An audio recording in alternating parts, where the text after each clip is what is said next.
Sir आज का जो टॉपिक है करो बनाया गया तुमने। Good evening members. आज लखनऊ की एक्सपेक्टेशन एसोसिएशन कैपिटल गेम पे कॉन्फ्रेंस सेमिनार आयोजित कर रहा है जिसमें धर्मेंद्र सर आज इसके लेक्चर देंगे। लेक्चर नहीं यार, हम केवल इनिशिएट करेंगे, बाकी तो दो महानुभाव बैठे हैं वही करेंगे जो करेंगे।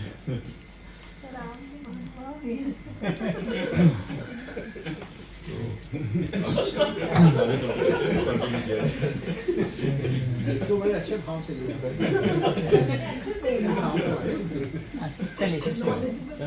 महान भाव।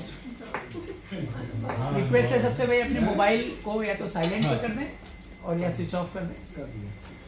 देखिए ये कैपिटल गेन में हमने जो इस समय का आज का डिस्कशन का अपना मोड रखा है वो रखा है कि केवल हम उतने ही अमेंडमेंट पे डिस्कस करेंगे जिस पर जो कुछ अमेंडमेंट पे डिस्कस किया जाना चाहिए। बाकी तो अगर देखें तो अमेंडमेंट नहीं है, बस केवल कन्वर्जन सेक्शन 45 को 67 कर दिया। इस तरीके से तमाम जो है सेक्शंस का नाम और उसका स्वरूप चेंज है। तो आज अगर हम लोग जो हमें लगता है कि जो डिस्कशन किया जाए उसको अगर हम पहला जो देखेंगे सेक्शन 54 और आज का नया जो इसमें सेक्शन है सेक्शन 82 इसको दिखा पढ़ दें क्या? ठीक है। 50D नहीं 54 हाँ।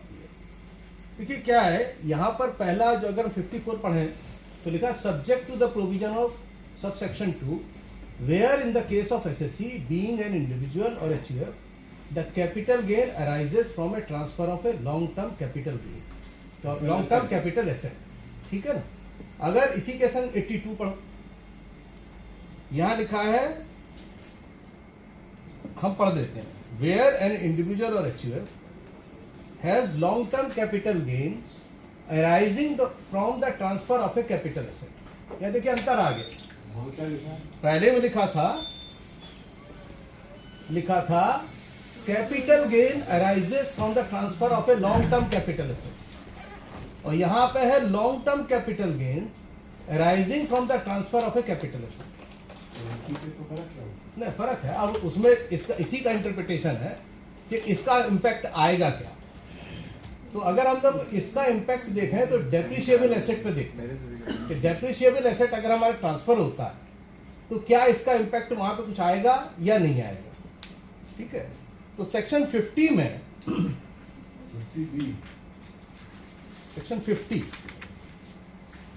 जो पुराना था सेक्शन 50 था जिसमें लिखा है ना नॉटविथस्टैंडिंग के बाद में अगर हम उसमें ये क्या 50 है ना, notwithstanding anything contained in clause 42A of section 2 where the capital asset is an asset forming part of a block of asset or for which the depreciation has been allowed under the income tax act the provision of ये।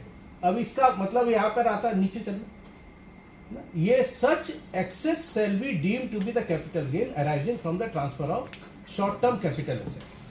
ठीक है ना। तो यानी जो depreciable asset है उसको transfer करते हैं तो वो शॉर्ट टर्म कैपिटल एसेट मान ली जाएगी। ठीक। तो अगर हम ये देखें तो सेक्शन 50 जो है इज ए स्पेशल प्रोविजन, बिल्कुल सेम जो सेक्शन 50 का अगर हम देखें तो ये सेक्शन 50 का क्या हो गया 74 बिल्कुल उसमें कोई अभी इंटरप्रिटेशन का इशू नहीं है। लेकिन section 50 is a special provision for computing the capital gain in the case of depreciable asset is restricted for the purpose of section 48 and section 49। तो मोड ऑफ कंप्यूटेशन और कॉस्ट ऑफ एक्विजिशन क्या होगी केवल उसके लिए ये section 50 का जो है यहां पर मतलब है। तो इसमें क्या होता है जब हम लोग आगे पढ़े तो set section start with non obstante clause that is the exception has been carved out to section 242A which provides definition of for a short term capital asset if the capital asset which is वो तो capital asset की definition है कि short term क्या होगी और long term क्या होगी। इस पर जो डिसीजंस आए हैं उसमें आया कि it was held rate of tax on such capital gain would be the long term capital gain. इसको अगर हम लोग इसका ये एनोलॉजी पढ़ें तो बड़ा अच्छा एसकेएफ के केस में, एसकेएफ इंडिया के केस में जो एनोलॉजी है वो ये है, इसको जरा सुनिए, काफी अच्छा है ये। It is held that capital gain arising from the depreciable asset under section 50, even though deemed to be capital gain arising from the transfer of a short term capital asset, that fiction has to be confined only to section 50. It cannot convert short term capital asset into a long term capital asset, and vice versa. For the other purpose of this act, either for set off of a long term capital loss or exemption provision, मतलब 54 वगैरह, where the benefit is given for a long term capital gain on transfer of a long term capital asset, or the rate of tax as provided under section 112 जो 12.5% या 20% वाला है, which clearly provides that income arising from a transfer of long term capital asset chargeable under the head capital gains, the amount of income tax calculated on such a long term capital asset gain shall be the rate of 20%, यानी rate भी 20% हुआ, यानी 100 वो long term वाला 54 या 54F या 54EC का हमको बेनिफिट भी मिलेगा, है ना। और कैरी फॉरवर्ड हो जो लॉन्ग टर्म कैपिटल लॉस और लॉन्ग टर्म कैपिटल गेन, ये भी इसमें बेनिफिट इसमें मिलता है। इसका एसकेएफ का साइटेशन है सर 2024 168 टैक्समैन 328 168 टैक्समैन 328। एक और अच्छा इसमें था सर, एक लेटेस्ट, इसके बाद में सुप्रीम कोर्ट का जजमेंट भी आ गया, तो उसके पहले ही आ गया था, CIT versus DS Dempo company limited का। इसका साइटेशन भी अगर लिखना चाहें सर 2016 74 टैक्समैन .com वाला है सर 15 वहाँ 60, वहाँ पर सुप्रीम कोर्ट ने, वहाँ उस समय सेक्शन 54E होता था, अब वो EC हो गया, तो 54E के केस में भी उन्होंने कहा कि capital gain arising from the transfer of a capital asset on which depreciation has been allowed, वहां पर 54E का बेनिफिट मिलेगा, क्योंकि वो लॉन्ग टर्म कैपिटल एसेट है, short term capital gain by way of deeming fiction आ। तो ये वाला ये प्रोविजन आ रहा। अब इसके सिनारियो में हम अब देखते हैं क्या सेक्शन 82 का इम्पैक्ट क्या आता है। इसके पहले एक बॉम्बे हाई कोर्ट का और जजमेंट है, ये भी बड़ा इंपॉर्टेंट है, इसमें भी ये करते हैं, for the purpose of section 74 the deemed short term capital gain continues to be a long term capital gain, जो है ना कि वो क्या नाम है कैरी फॉरवर्ड सेट ऑफ वगैरह होगा कि नहीं, वो भी होगा।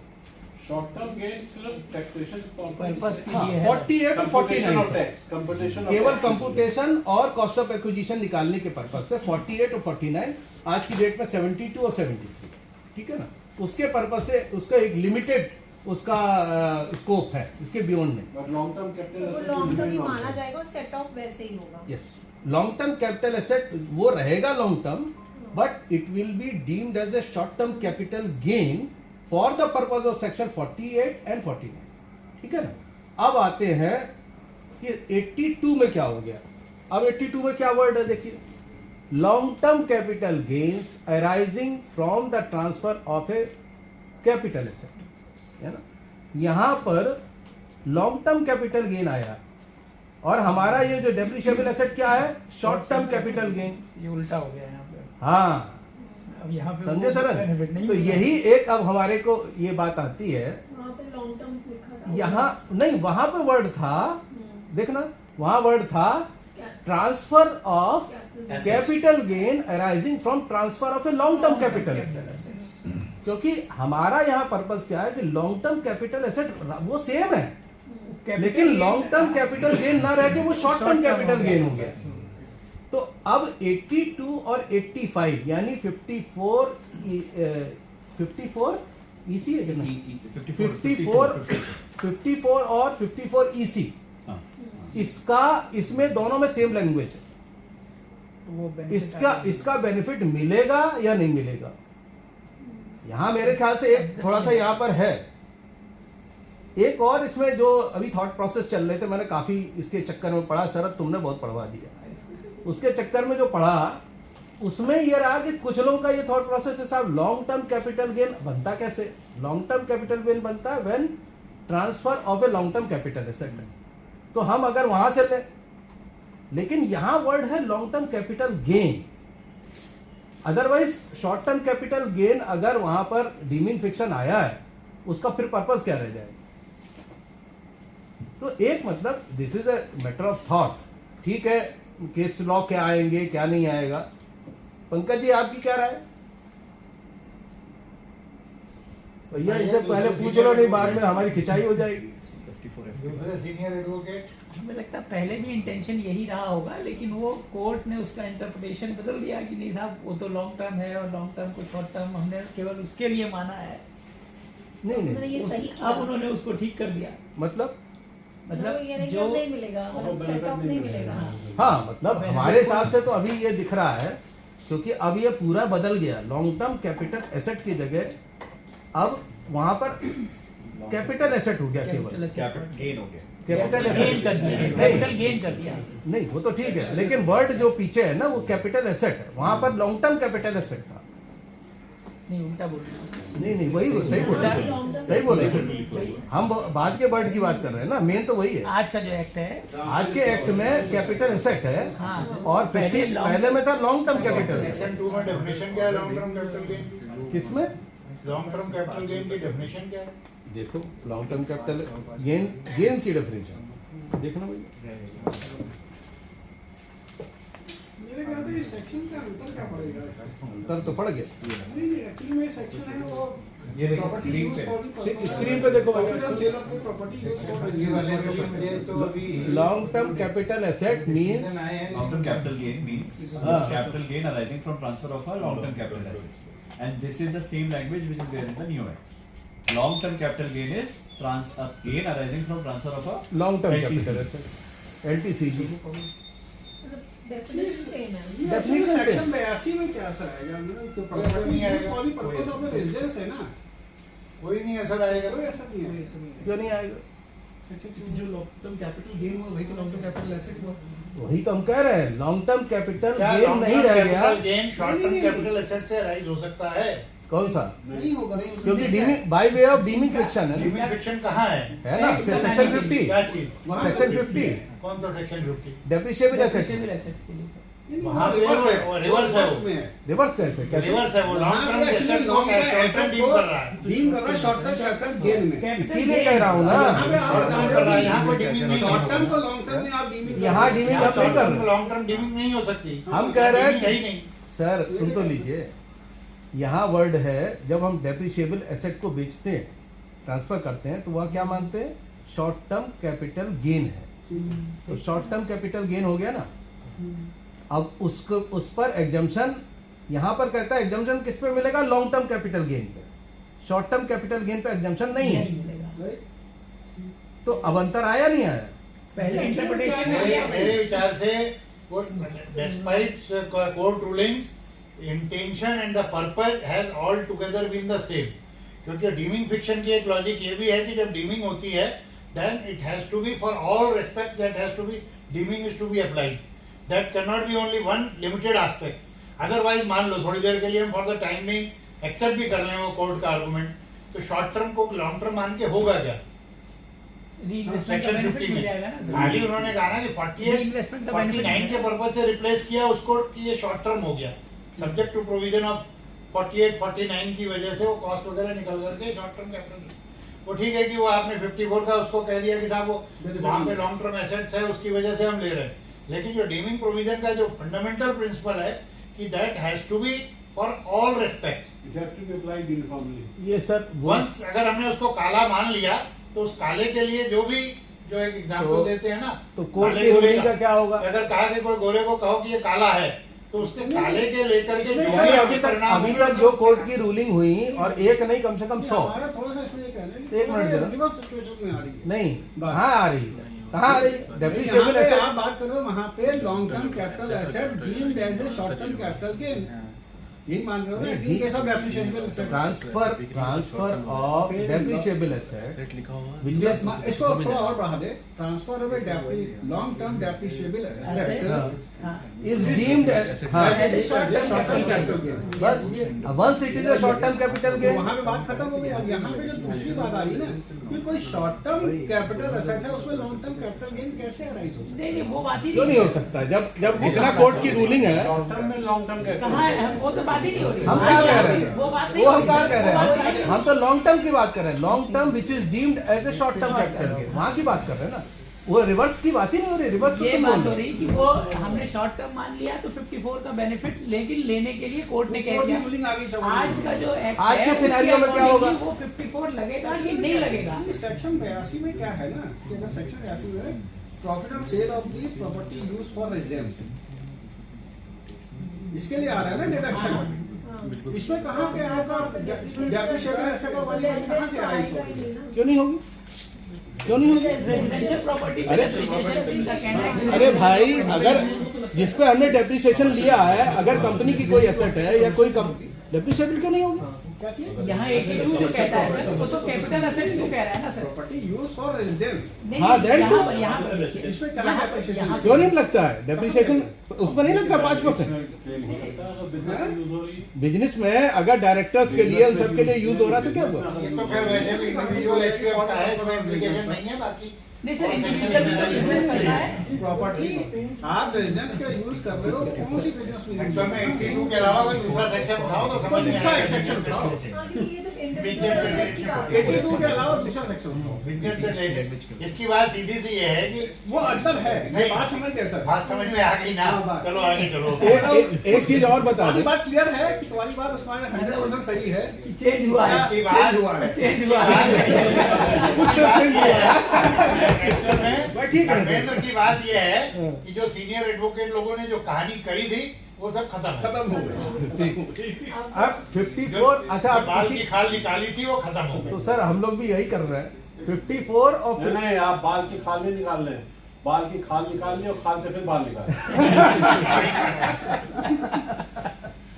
जो अच्छा। बाल की खाल निकाली गई थी वो खत्म हो गई। हाँ, लेकिन बाल की खाल निकालने में दर्द नहीं होता, लेकिन खाल से बाल निकालने में दर्द होता है। अच्छा अब इसमें देखो ना कि जो हम लोग अभी बात कर रहे थे, ये 54 और 54 इसी में तो चेंज आया, लेकिन ये 50 ऐसे फैन करो ऊपर कर देगा। गन ऊपर करो। 54 ऐप में चेंज नहीं है। देखो 20 कर दिया इसको 26 हाँ, 54 ऐप में नहीं है। 54 ऐप में चेंज नहीं है। वो उसमें बाकी प्रॉपर्टीज भी आती है ना, सामने वाला को जानने रेजिडेंशियल प्रॉपर्टी नहीं आती है। तो तुम्हारा लॉजिक क्या है? तुम तो नहीं। पुराने LLB हो। LLB में इससे सीनियर है। LLB में सीनियर है। चले आगे वाला। एक नेक्स्ट जो चेंज आया है वो आया है 47 सबसेक्शन, वो क्लास 4 और क्लास 5। छोटा कर लीजिए इसको, दोनों एक साथ। मैं कर रहा हूँ। अरे यार नहीं, छोटे में पढ़ नहीं पाओगे ना। हाँ नहीं, छोटा नहीं छोटा ना अगर करो। दोनों अगल बगल दिखे तो नहीं तो कंपैरिजन। अरे अभी हम अपने कौन सा सेक्शन का बोल देंगे 47 सर। पुराना नया? पहले पुराना दिखाते हैं। Transfer not regarded as transfer. Transfer not reward capital gain. हाँ, ट्रांजैक्शन नहीं, transaction not recorded as transfer. इसमें अच्छा तुम आ गए।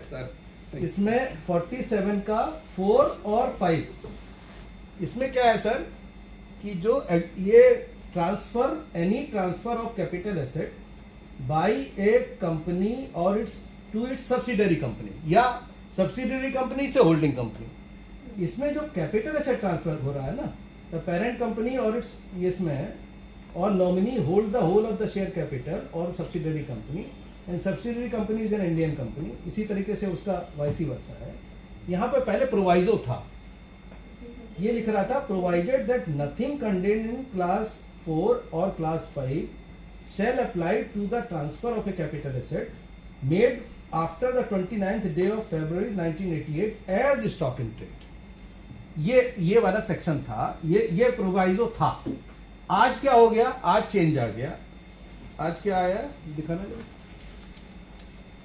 नहीं कौन सा 67 है? 70 है। तो इसी में कंफ्यूज हो गया। सेक्शन 70 में ये सी और डी है। सी में कह रहा है of a capital asset not being stock in trade by a company to a subsidiary company. Sorry तो पहले जो वर्ड था वहां पर प्रोवाइजो में लाए थे कि अगर स्टॉक इन ट्रेड की तरीके से कोई ट्रांसफर हो रहा है तो वो ट्रांसफर जो है ना नॉट पहले वो ट्रांजैक्शन नॉट बीइंग ट्रांसफर, तो वो ट्रांसफर मान लिया जाएगा। आज की डेट में कहते हैं वो stock in trade not being stock in trade. तो यहाँ पर capital asset not being stock in trade. हाँ, तो सर यहाँ पे एक बेसिक डिफरेंस आया कि ये पहले क्या था, इसका वो हम लोग लॉजिक वैसे निकालते हैं। इधर जाओ, इधर शिफ्ट करो। Any transfer of capital asset by certificate. यहाँ पर प्रोविजो से हटाया था सर। नहीं, अब प्रोवाइडेड पढ़िए, सर, provided पढ़िए। पहले प्रोवाइजो पढ़िए यहाँ सर। प्रोविजो से हटाया था। हाँ, प्रोवाइजो हटा दिया ना। हाँ, प्रोविजो यहाँ हटा दिया, प्रोविजो उसमें मर्ज करने की कोशिश की, लेकिन अब उसका- उससे इंटरप्रिटेशन आप इसका इम्पैक्ट देखना है ना, उसका इम्पैक्ट जो हमने अपना समझाया पहले, बाकी पंकज जी बताएंगे सही सही बात। इसी की कराई हुई है शरत। प्रोविजो हटा के कोशिश वहाँ की अगर हटा आपको दिख रहा है तो मैं ऐसे चलाऊं तो कि क्लियर हो जाएगा। ठीक है है ना। अब क्या हुआ सर कि अब not being stock in trade कर दिया ना। अब देखिए इसका वो निकालो जरा, इंटरप्रिटेशन इससे क्या निकला। इसका जो एक्सप्लेनेटरी मेमोरेंडम था जो फाइनेंस बिल 1988 में आया था, मैं उसको पढ़ के सुनाता हूँ, इससे सारी चीजें क्लियर होगी। प्रोविजो लाने के लिए। हाँ, प्रोवाइजो क्यों आया था उसका एक्सप्लेनेटरी स्टेटमेंट बताता है। Under the existing provision of section 47 of the income tax act, any transfer of a capital asset from a holding company to its wholly own subsidiary company और vice versa is exempt from the charge of capital gains tax subject to certain conditions. The exemption is however withdrawn under section 47 capital A of the act if such capital asset is converted by the transferee company into or is treated by it as stock in trade of its business or parent company or its nominee or the holding company to hold the share of capital before expiry of 8 years. इतना होगा। अब आइए, to circumvent the operation of section 47A of the act, transferee holding / subsidiary company are resorting to the device of converting the capital asset as stock in trade at the time of transfer itself. तो करते क्या थे कि वो अपने वहां से तो कैपिटल एसेट चला ट्रांसफरर कंपनी से, और ट्रांसफरी कंपनी उसको एज स्टॉक इन ट्रेड अपनी बुक्स में लिखता था। ठीक है ना। 47A क्या कहता है कि अपने उसने एज ए कैपिटल एसेट लिया, इसके बाद कन्वर्ट कर दिया और उसको 8 साल के अंदर कन्वर्ट किया, तो फिर वो ट्रांसफर मान लिया जाएगा एंड यू हैव टू पे कैपिटल गेन। लेकिन क्या हो रहा था at the time of transfer, ये 47A में कवर नहीं था। होने के पहले कन्वर्ट कर लिया था। कन्वर्ट नहीं, रिसीव ही उस तरह नहीं, रिसीव ही हो रहा था as a stock in trade. तो सही है ना। वो ट्रांसफर उसी समय कर देता था। मतलब नहीं, मैं नहीं, ऐसा कैपिटल एसेट निकाल रहा ऐसे हूँ वो- एक ये है ट्रांसफरर कंपनी, ये दे रहा है कैपिटल एसेट, और आप है ट्रांसफरी कंपनी अपने बुक्स में लेते हैं स्टॉक इन ट्रेड। तो यहाँ पे क्या हो रहा था, इसको सरकमवेंट करने के लिए ये प्रोवाइजो आया था कि अगर as a stock in trade ये आता है तो आपको वो ट्रांसफर जो लिख रहा था नॉट बीइंग ट्रांसफर, अब वो ट्रांसफर हो जाएगा। ठीक है। अब क्या हुआ, क्या हो गया सेठ साहब? हवा नहीं आएगी इधर क्या? ठंडी हवा आ रही है मेरे। अब क्या हुआ, हाँ भैया सुन लो। हाँ अब क्या हुआ कि अब उन्होंने कह दिया नॉट बीइंग, इसको जो पर्पस से लाए थे वो पर्पस डिफीट हो गया। हाँ सर, देखिए वो तो कैपिटल अब तो स्टॉक इन ट्रेड, अगर स्टॉक इन ट्रेड नहीं है, अगर है तो कैपिटल एसेट नहीं है, और capital asset not being stock in trade लाने का कोई पर्पस नहीं सॉल्व हुआ। कैपिटल एसेट अगर वो दूसरी जगह गई तो ट्रांसफर हुई नहीं, और ट्रांसफर नहीं तो कैपिटल गेन नहीं लगेगा। तो ये तो बच गया। वही तो मैं कह रहा हूँ। वही है, मतलब इसका इम्पैक्ट ये अब पंकज जी बताएंगे क्यों अब हम गड़बड़ है। क्या इम्पैक्ट है तुम्हारे हिसाब से? सर ये हुआ हाँ कि अब कैपिटल एसेट जो है हाँ वो not being stock in trade तो होता ही है। हाँ ठीक है। वो कैपिटल एसेट अगर at the time of transfer दूसरे ने अपने यहाँ स्टॉक इन ट्रेड दिखा दिया एज स्टॉक इन ट्रेड वाला, तो वही चलेगा। तो वो कैपिटल एसेट ही रहा, मतलब वो उसमें नॉट बीइंग वो जो ट्रांसफर मान लिया जाएगा, वो नहीं, वो ट्रांसफर नहीं माना जाएगा, ट्रांसफर नहीं माना तो कैपिटल गेन नहीं लगेगा। ये एक तरह से कैपिटल एसेट्स का डिस्क्रिप्शन है कि नॉट बीइंग वो तो है ही है। एक्सक्लूजन नहीं रह गया। एक्सक्लूजन नहीं है ना, वो It is तो a है ही है। description. Yes. Add-on It's a- description, yes, clarification. add-on ये तो description. क्लैरिफिकेटिव है ना, वो तो होता ही है। वो तो होता ही है। अगर कैपिटल एसेट की डेफिनेशन में लिखा हो तो लिख- स्टॉक इन ट्रेड कैसे नहीं, होता है? कैपिटल एसेट की डेफिनेशन में ही है, मैं that's not बताऊं ना, included stock in इसमें trade। एक चीज मिसिंग है, अगर बस बीइंग के आगे एज लगा देते हाँ, तो हो गया। गया स्टॉक इन ट्रेड होते हैं बस। That अभी is तो the- वो उसका एक्सप्लेनेशन हो गया, अब उसका मतलब ही खत्म हो गया। Not being as stock in trade, तो फिर मामला पूरा तब- जैसा पहले था वैसे तब- सॉरी आप सीनियर चार्टर्ड अकाउंटेंट से पूछें सीनियर मोस्ट वो है, आप हमारे तो गुरु आप भी हैं। किसी के गुरु नहीं है। एक्चुअली में जो नहीं, मेरे- 1988 वाला मॉडिफिकेशन आया था ना, मेरे को बड़ा 88, हाँ। हाँ 1988 वाला वो आया था कि Modification नहीं, मतलब वो proviso। अपने यहाँ उनके कैपिटल एसेट थी, लेकिन ट्रांसफर वो एज स्टॉक इन ट्रेड ही कर रहे थे, इसलिए वो दूसरा आदमी ऐसे स्टॉक इन ट्रेड ले रहा था, तो वो 47 से हट जा रहे थे। 47A से वो मतलब टैक्स हट जाते प्लानिंग थे। थी, उसको एक तरह से वो अवॉइड किया। Transfer as stock in trade ही कर रहे थे। कौन? नहीं, नहीं, ट्रांसफर नहीं, as a वो capital capital asset asset कर रहे थे। कैपिटल एसेट कर रहा था। सर वो अपने यहाँ कन्वर्जन नहीं कर रहे थे। नहीं, नहीं, नहीं। स्टॉक इन ट्रेड ही कर रहे सर थे। नहीं, नहीं, conversion गलत कोई नहीं बोल। कर रहा था ना, इधर अगर कर रहे कैपिटल थे। अगर कन्वर्ट होता तो 45(2) लग जाता। हाँ। दादा अच्छा as a stock in trade कर रहे होते, हाँ। मान लो कैपिटल एसेट नहीं कर रहे होते, तो क्या वो 47A में आ रहा था पहले? नहीं नहीं, पहले फिर से बोलो, क्या बोल रहा तू? पढ़ना पड़ेगा क्या नहीं नहीं नहीं, हम बता क्या रहे लिखा हुआ हैं। उसमें? अरे फिर अगर एज ए से स्टॉक इन ट्रेड ही कर रहे होते transfer, as stock in trade कौन ट्रांसफर कर रहा था? ट्रांसफर पहले दो अलग अलग करते है। ना, पहले कन्वर्ट करते क्या- कैपिटल पहले एसेट्स को ट्रांसफर होल्डिंग टू सब्सिडी या सब्सिडी टू अरे होल्डिंग, सुन तो पहले लो, कन्वर्ट करेंगे तब तो ट्रांसफर करेंगे ऐसे कैपिटल। ये गलत कह रहा है ना। ट्रांसफर कर रहे हैं स्टॉक नहीं, सर, stock सर ट्रांसफर पहले ट्रांसफर करते समय वहाँ पे At the time of transfer। Self conversion कर रहा है तो वहाँ पे टैक्स लाइबिलिटी लिखनी पड़ेगी। यहाँ पे भी नीचे एज स्टॉक इन ट्रेड नहीं लिखते, 88 का आप प्रोवाइजो पढ़िए। सर जब पढ़ो, पढ़ो, ट्रांसफर- पढ़ो, पढ़ो पढ़िए 88 का प्रोवाइजो। क्या लिखा है? As a stock ट्रांसफर कर रहा है ट्रांसफर ऑफ कैपिटल भाई यहाँ ट्रांसफरर की बात हुई ना, provided that nothing contain in clause 4 and clause 5 shall apply to the transfer of a capital asset made after 29th day of the February 1988 as stock in trade. As stock in trade transfer करोगे तो apply नहीं करेगा। तो मतलब transfer convert करके कर। Convert नहीं किया ना। हाँ नहीं किया भाई। मतलब कन्वर्ट करेगा। आज की डेट में फिर हमारी होता ये पुरानी था, analogy आ गई। हमने होता ये था, हमने as a capital asset capital asset transfer किया, हाँ। उसने receive Receive as a stock। हम वही कह रहे हैं, Yes, आप जो yes, कह रहे हैं वही सही है। वो आज की डेट में भी यही है, इस प्रोवाइजो के बाद भी। ना ना ना ना ना, सर, ये ना। provision वो खत्म हो इस गया। प्रोवाइजो के बाद उस प्रोवाइजो में ये कवर किया था एज स्टॉक इन वो ट्रेड सर अगर ले रहा है। ट्रांसफर कर रहा है एज स्टॉक इन अब ट्रेड, रेट पे आओ तो नहीं उसमें सर। अप्लाई करेगा। सर ये पुराना हो गया, एकदम नए आज भी कवर हो रहा है, आज भी वो कवर होगा। कवर हो रहा है। क्योंकि जब अगर भाई ऐसा है कि अगर यहाँ से वो कहते कैपिटल है, हमारी पास कैपिटल एसेट थी, हाँ हमने जब ट्रांसफर की तो हमारे लिए तो वो transfer of capital asset yes yes.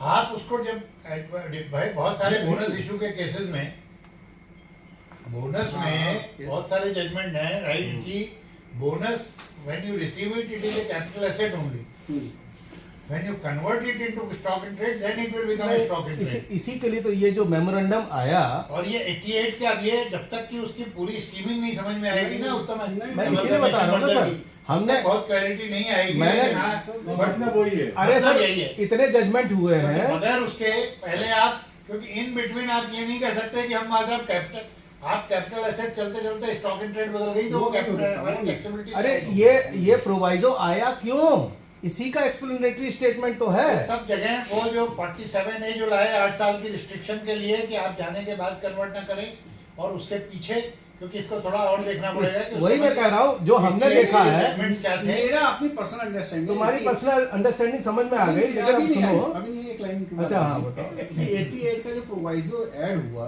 हाँ। और जो मेमोरेंडम की बातें हैं, इस प्रोवाइजो ऐड होने के बाद भी कोई अंतर नहीं पड़ा। मेरा अपनी ये आपकी अंडरस्टैंडिंग है, लिखो वो लेकिन किस आप- सर, या जब तो आप situation लगाया, example restriction क्या हो रही है? हाँ स्कीमिंग देखिए भाई, एग्जांपल स्कीमिंग क्या हो रही है, क्योंकि बगैर आपने कहा कि साहब हम ये लिख दिया कि साहब हम कैपिटल एसेट दे रहे हैं, वो उसको आगे जाके स्टॉक इन ट्रेड में बेचेंगे। आपने अच्छा। जो एग्रीमेंट किया, क्या किया, कैसे किया, उसको हम साहब अब उसमें लीगल अच्छा, एक मिनट पंकज जी, हिसाब से वो पंकज जी, इसमें हुआ क्या था, जो जजमेंट हम लोगों ने पढ़े उस समय यही इसी इशू को लेके तमाम जजमेंट हुए कि नहीं, ये 47A नहीं लगेगा, क्योंकि ये रिसीव करने के बाद कन्वर्जन नहीं है, रिसीव करते समय ही कन्वर्जन, ये हमने स्टॉक इन ट्रेड ही लिया, इसको सरकमवेंट करने के लिए ये प्रोवाइजो आया। आज की सिचुएशन में फिर हम वहीं पहुंच गए। आपका एक्चुअली में जैसे प्रॉपर्टी आप परचेज कर रहे हो एज एन इंडिविजुअल, आप as a capital asset sell कर रहे हो, मैं कंपनी को परचेज कर रहा हूँ, मैं अपने स्टॉक इन ट्रेड में ले रहा हूँ, एक ट्रांजैक्शन ये हुआ। अब कैपिटल सब्सिडी में यहाँ पे अगर आपका प्रोवाइजो ऐड भी कर दिया ना एज स्टॉक इन ट्रेड, यानी कि वो रेस्ट्रिक्ट कर रहा है एज स्टॉक इन ट्रेड, यानी वो उसको कैपिटल एसेट की तरह ही बेचना पड़ेगा। दूसरा आदमी कैसे For लोन ऑफर example, करता है, हमारे पास जैसा लैंड थी, दूसरा आदमी कैसे डीलर हो, ऑफर करता है उसकी हम तुमको मर्जी है। बेच रहे हैं, तो हमारे लिए तो वो एज ए कैपिटल एसेट ही हम ट्रांसफर कर रहे हैं ना। वही तो मैं कह ही रहा हूँ, जो डीलर हो इसलिए तुम ऐसे तो हमारे से तो वो स्टॉक इन ट्रेड नहीं हुआ ना। इसीलिए 47A नहीं लगा। नहीं तो ये सेक्शन तो सब्सिडरी होल्डिंग की बात कर रहा था ना। वही होल्डिंग हो चाहे कोई हो। नहीं सबके लिए नहीं है, इसी के लिए नहीं, ये केवल सब्सिडरी होल्डिंग के लिए। सर ये प्रोविजो केवल सब्सिडरी होल्डिंग वो के है, लिए आया और यहाँ उसी के लिए ट्रांजैक्शन केवल एग्जांपल इसलिए दिया गया to understand the thing. Transaction तो वही रहेगा। मान लो सब्सिडी Transaction ने का nature एक थोड़ा ना उसके बदल यहाँ जाएगा। कैपिटल एसेट थी, लैंड थी कैपिटल एसेट, सब्सिडी को दी जिसका वो काम है जो डेवलपर बात निकल करके आई है, ट्रांसफर किया। इसका इम्पैक्ट जो है ना, वो जो बात निकल करके आ रही है कि वो 47 नहीं बल्कि जो वो कंडीशन 8 साल वाली है वहां जाके देखना। वहां जाके जो बात वो निकल देखना आई, पड़ेगा कि वो वो अरे कंडीशन हिट हो वही रही है। वही कंडीशन है 47A की है, जो आज की डेट में वो सेक्शन कंडीशन जो थी 8 साल तक होल्ड करने की, आज की डेट में उसको वायलेट करने के लिए हाँ, वो उन्होंने कहा कि साहब हमने लेने के पहले ही उसको कन्वर्ट कर लिया था। हाँ। अब वो कैसे किया? What modus operandi was there? Sir, but To get it converted? sir, here the argument which I was evaluating was के transfer as a capital asset अगर मैंने convert कर दिया है stock in trade, okay? On day one I am a transferor, I am converting that into a stock in trade. तो वो situation अलग हो गई। 45(2) will तो फिर 45(2) लग जाएगा।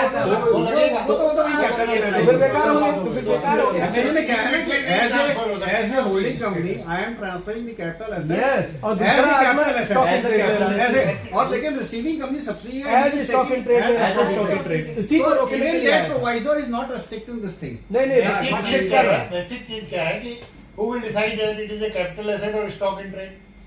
ये तो business Who will perspective है, decide? Who will nature of decide? business है। Transferor or transferee? Yes.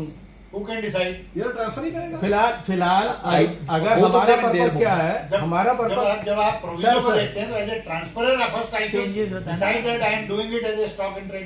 ठीक है हमारा पर्पस क्या था, ये एक ऐसा प्रोविजन है जो छुपा हुआ था और उसको लाइट में लाने का पर्पस ये है कि प्रोवाइजो क्यों आया और प्रोवाइजो हटने के बाद में हम फिर ओरिजिनल सिचुएशन पे आ गए। ऐसा मेरा इंटरप्रिटेशन है। हमारे हिसाब से अभी भी वही है। अगर आप बाकी आप लोग अगर आप capital asset come stock in trade transfer कर रहे हो तो ये हिट हो जाएगा। अगर पंकज जी जैसा कह रहे हैं सही था तो प्रोवाइजो लाने का कोई पर्पस नहीं था, है ना। कैपिटल एसेट बाकी garb of stock in trade अगर आप ट्रांसफर कर रहे थे और आज भी वो चीज हिट हो रही है, पहले भी वही थी। नहीं जो भी है, मतलब ये है कि capital asset in the garb of फिलहाल हम लोग का जो पर्पस था वो यही था कि हम लोग को ये इसको हाईलाइट करना है। पुरानी चीज उभर के आ गई है वापस, जो तो रही है, आ तो रही है, वही आ रही है। उभर आ गई 88 में काफी पुरानी बात हो गई। अरे तो भाई तुम्हारे सामने तो पुराना ही आदमी आएगा। जब अमरगिवेशन वाला केस आएगा तो तुमसे डिस्कस करेंगे। बढ़िया बात है। अच्छा अब एक प्रोविजन आया था, ये आया 72 सबसेक्शन 3 में। इसमें क्या आया कि interest claimed under section 22(1)(b) यानी 22 पहले वाले में 22 स्मॉल b 24B 24 अच्छा 24B, इसका मतलब था जो इंटरेस्ट ऑन हाउसिंग लोन वगैरह होता था ना, वो वाला, उसको डबल टैक्सेशन को रोकने के लिए, डबल डिडक्शन को 24B और उसमें फिर 48 सबसेक्शन 2 48(2) का प्रोवाइजो लाए थे कि वो जो है इंटरेस्ट ऑन हाउसिंग लोन जो क्लेम कर लिया है 24B में, उसको हम कॉस्ट ऑफ एक्विजिशन में इंक्लूड नहीं करेंगे। ठीक है ना, ये वाला प्रोविजन आया था। उसके पहले बहुत जजमेंट थे। ये आया है प्रोविजन 1/4/2024। इसके पहले इतने जजमेंट थे कि कॉस्ट ऑफ एक्विजिशन में भी हम लोग जोड़ लेते थे और हम लोग हाउसिंग उसमें इंटरेस्ट का, हाउस प्रॉपर्टी में इंटरेस्ट का एग्जम्पशन भी लेते थे। ठीक है ना, इसमें तो कोई आपत्ति नहीं किसी की। आज की डेट में अब क्या हुआ, अब हुआ 72 सबसेक्शन 3 में अगर हम जाएं, इसमें आया नहीं, ये नहीं था इसी में, नहीं ये तो ठीक है। 72 सबसेक्शन 3 में क्या किया, अब इसे डिडक्शन लगा दिया, डिडक्शन कर दिया कि ये डिडक्शन नहीं मिलेगा। कौन सा वाला, अगर हमने ये 22(1)(b) वही वाला है 24B को 22(1)(b), यहाँ ये कह रहे हैं कि ये डिडक्शन नहीं मिलेगा। ये 72 का आता है मोड ऑफ कंप्यूटेशन, तो इसको इसमें ले आए। लेकिन कॉस्ट ऑफ एक्विजिशन वाला जो वर्ड था, कॉस्ट ऑफ एक्विजिशन किसमें था सर? यहाँ पर एक वर्डिंग अभी तुम्हें बताते हैं, इसकी कहानी देखो ना। एक वर्ड सर, इस पे लोग आगे देख लेंगे। हाँ। क्लेम्ड एज डिडक्शन लिखा है वर्ड, तो मतलब अगर हमने 3 लाख का दिया हाँ। तो 2 लाख छोड़ के 1 लाख का हम ले सकते हैं। हाँ हाँ हाँ, वो ले सकते हैं, वो ले सकते हैं। अमाउंट आपने डिडक्शन सेव कर लिया जितना जितना डिडक्शन किया उतने की बात है। वो कॉस्ट ऑफ एक एक्विजिशन और चीज है, आपने डिडक्शन पूरा क्लेम करने की कोशिश नहीं, की, मिला नहीं। नहीं तो डिडक्शन तो वो तो लिखा था ना, क्लेम्ड एज डिडक्शन। आपको पता थी पहले 48 हम कह रहे हैं, कोशिश की, मिला नहीं। मिला नहीं। 42 वाला। पेड नहीं है, हाँ, हाँ, claim। नहीं नए वाले में 72 2 नहीं 72 एक मिनट इसमें आया था ना, ये वाला था, पुराना वाला दिखाना। पुराने वाले में ये जो चाय 48 मंगा रहे हो? हाँ सर, आ रही है। बोल दी। इसमें अभी एक पॉइंट और एक इंटरेस्टिंग मिनट रुक जाओ, रुक 6 जाओ। बजे मिलेगी। अभी नहीं नहीं मिले ही सर। रुपया रुको रुको। इनको नींद आ रही है इससे कह रहा हूं। अरे यार इतना इंटरेस्टिंग टॉपिक चल रहा है तब भी नींद आ रही है। सर बगल में बैठा लिए जिसको सर, ज्यादा नहीं आया। क्या आई हमारी सीट पे? सोया नहीं था, वो आसी आ रही थी। पुराना वाला दिखेगा इसमें। कहा मैंने अपने लिए था, महाराज का बनाया। हाँ सर, जरा 48 का 48 टू इसका प्रोवाइजो पढ़िए। Provided that cost of acquisition of the asset or cost of improvement thereto shall not include the deduction claimed on the amount of interest under clause B of section 24 or under the provisions of chapter 16. ये हट गया। जो पुराना था ना, ये अरे सुन तो लो, ये हट गया। इसका मतलब अभी तक पहले जजमेंट क्या हो रहे थे, कॉस्ट ऑफ एक्विजिशन में जोड़ रहे थे, इसकी वजह से हम कॉस्ट ऑफ एक्विजिशन में जोड़ नहीं रहा था। इसका मतलब कॉस्ट ऑफ एक्विजिशन अब फिर से पुरानी पोजीशन पे आ गए, जो हमारा इंटरेस्ट है वो हमको मिलेगा, वो कॉस्ट ऑफ एक्विजिशन में जुड़ गया। क्यों? अरे सुन तो, अरे वही तो कह रहे हैं ना, ये प्रोवाइजो की वजह से 24 के नहीं जोड़ रहा था, ये नहीं जुड़ पा रहा था, ये हट गया। अब हट गया। अब डिडक्शन हो गया है सर, कैपिटल गेन। अरे अभी पहले कह रहे, पहले इसी की बात करते हैं, ये हट गया। अच्छा। अगर हट गया तो क्या हुआ, now it is a part of cost of acquisition. ठीक है। ठीक, डिडक्शन हम कह रहे हैं एज इंटरेस्ट हम क्लेम ही नहीं कर रहे। डिडक्शन तो हम क्लेम कर रहे हैं ना, डिडक्शन मिलेगा, हमें डिडक्शन चाहिए नहीं, डिडक्शन नहीं मिलेगा, हमें नहीं मिलेगा। नहीं मिल- इसका मतलब है कि कॉस्ट ऑफ एक्विजिशन फिर, डिडक्शन क्लेम नहीं करोगे तो कॉस्ट एक्विजिशन मिलेगा। अरे सर हमने डिडक्शन क्लेम किया। सीनियर एडवोकेट की भाषा है, ऊपर से निकल रही है। अरे सर प्लीज, इनसे ही सीखा है भैया, यही सब हमको सिखा है। लेकिन सर लॉर्डशिप को समझा नहीं पाएंगे तो केस उड़ जाएगा। अरे सुनो तो, सेक्शन पहले क्या है, दो वर्ड अलग अलग रखो, कॉस्ट ऑफ एक्विजिशन और डिडक्शन। कॉस्ट ऑफ एक्विजिशन का मतलब हुआ कि जो हमारी कॉस्ट है वो बढ़ेगी बिकॉज ऑफ इंटरेस्ट पोर्शन, जो हम पहले इतने जजमेंट के तहत हम लोग करते आए कि साहब हमारा जो इंटरेस्ट है this is also a part of cost, तो कॉस्ट ऑफ एक्विजिशन बढ़ेगी। इस प्रोवाइजो की वजह से हमारी कॉस्ट ऑफ एक्विजिशन नहीं बढ़ पा रही थी। ठीक है, to the extent claim. To the extent claim, अरे वो तो मानना है, आपकी बात सारी सही। ठीक, तो अब हमारा कहने का मतलब हम फिर ओरिजिनल पोजीशन पे आ गए। ठीक, इसका मतलब I am in beneficial stage. अब आओ 72(3). 72(3) कहता है कि जो हमने इंटरेस्ट क्लेम कर लिया उसका डिडक्शन नहीं मिलेगा। अरे हम डिडक्शन क्लेम ही नहीं कर रहे। ठीक है, पहले भी एक तरह से नहीं ये देखिए ना सर, ये जो 22(1)(b है ये तो हम लोग का हाउस प्रॉपर्टी का है ना, हम उसी की बात कर रहे हैं। इनकम चार्जेबल IHP में हम लोग डिडक्शन लेते थे। नहीं, हम वही बात कर रहे हैं, वही बात। डिडक्शन नहीं लेंगे तो यहाँ कॉस्ट उड़ जाएगा। ये तो पहले भी था। वही बात है ना। पहले भी था। न्यू रिजीम वैसे नहीं आएगा भाई। अब हम लोग डिडक्शन क्या क्लेम कर रहे हैं? वो housing interest on housing 22(1)(b deduction क्या हम क्लेम कर रहे हैं? पहले क्या था? हम केवल वैल्यू ऑफ जो एक मिनट क्या मतलब इसको दूसरी तरीके से हम कर रहे हैं, हो सकता है आई में भी रहो। डिडक्शन क्या कर रहे हैं? डिडक्शन क्या होता है पहले ये समझो। समझ ये कहना गए। चाह रहे हैं डिडक्शन कॉस्ट ऑफ एक्विजिशन कर रहे हैं। कॉस्ट ऑफ एक्विजिशन क्या चीज कंप्राइज कर रही है आपकी? Cost purchase plus interest. तो क्या ये प्रोविजन वहां पे हिट नहीं करेगा? नहीं करेगा। अब आते हैं 72(1) अलग है, 72(2) अलग है, 73(2) अलग, वो 72(3) अलग है। ये 72(3) का बात है, हम 71 की बात कर रहे हैं। 72(3) में कैपिटल गेन के कंप्यूटेशन में इंटरेस्ट का कोई स्पेसिफिक डिडक्शन नहीं है। It forms part of cost of acquisition. हम कह तो रहे हैं, तो मिलना कॉस्ट ऑफ चाहिए। एक्विजिशन को अगर आप कंपोनेंट देखेंगे हाँ। और ये सेक्शन, ये सब सेक्शन अप्लाई करेंगे, तो अगर हम आपकी भाषा से चलें तो ये सेक्शन ओटीओज हो गया।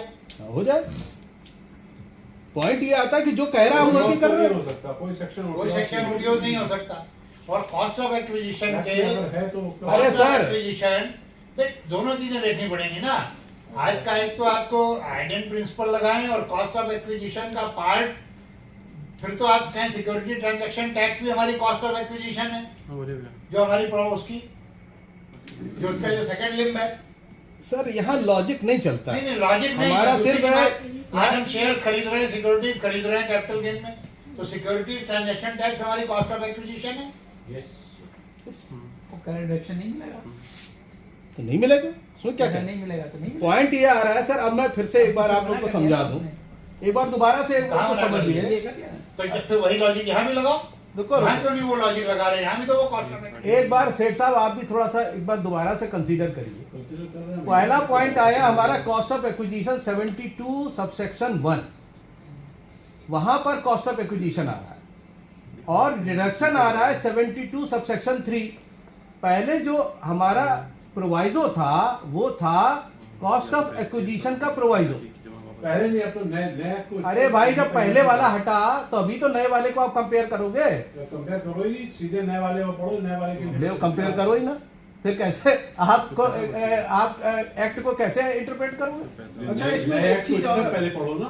और पुराना एक्ट में ये कह रहा है कि कॉस्ट ऑफ एक्विजिशन में का ये इंक्लूड नहीं करेगा।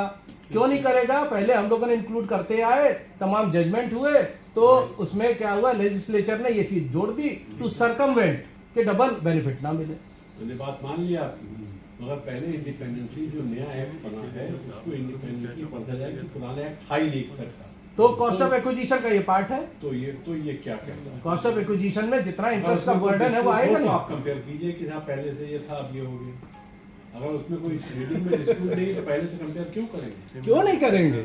आप समझेंगे कैसे? अगर एक्सेल रीडिंग में कोई डिस्प्यूट नहीं है तो क्यों करेंगे? है ना डिस्प्यूट? ये बताओ। अरे अब समझ ही नहीं आ रहा है। ये अच्छा ये चीज है, जैसे इसमें बता रहा है डिडक्शन का सेक्शन 22(1) भी बता रहा है। अब पुराने में अगर डिडक्शन क्लेम कर रखा 1961 वो तो वही सकते हैं। कौन से? ये तो सही आपने कहा, ये बिल्कुल सही है।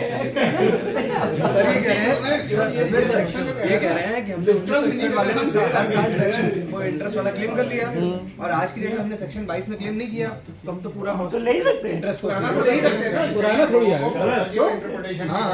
पुराना आपको लॉ देखना, पुराने में उसमें वो था ना, कॉस्ट ऑफ एक्विजिशन में प्रोवाइजो था। सर डबल उधर से हट जाएगा। इसमें वो एक्विजिशन कॉस्ट हमने कब इनकर की है ये बात नहीं हो रही है। सर का नहीं वो तो इनकर का तो आएगा ही ना। सर वो सेक्शन दूसरा था उस एक्ट का, ये सेक्शन दूसरा है, साथ में दिया नहीं हमने। कॉस्ट ऑफ एक्विजिशन पढ़ो। कॉस्ट ऑफ एक्विजिशन पढ़ो।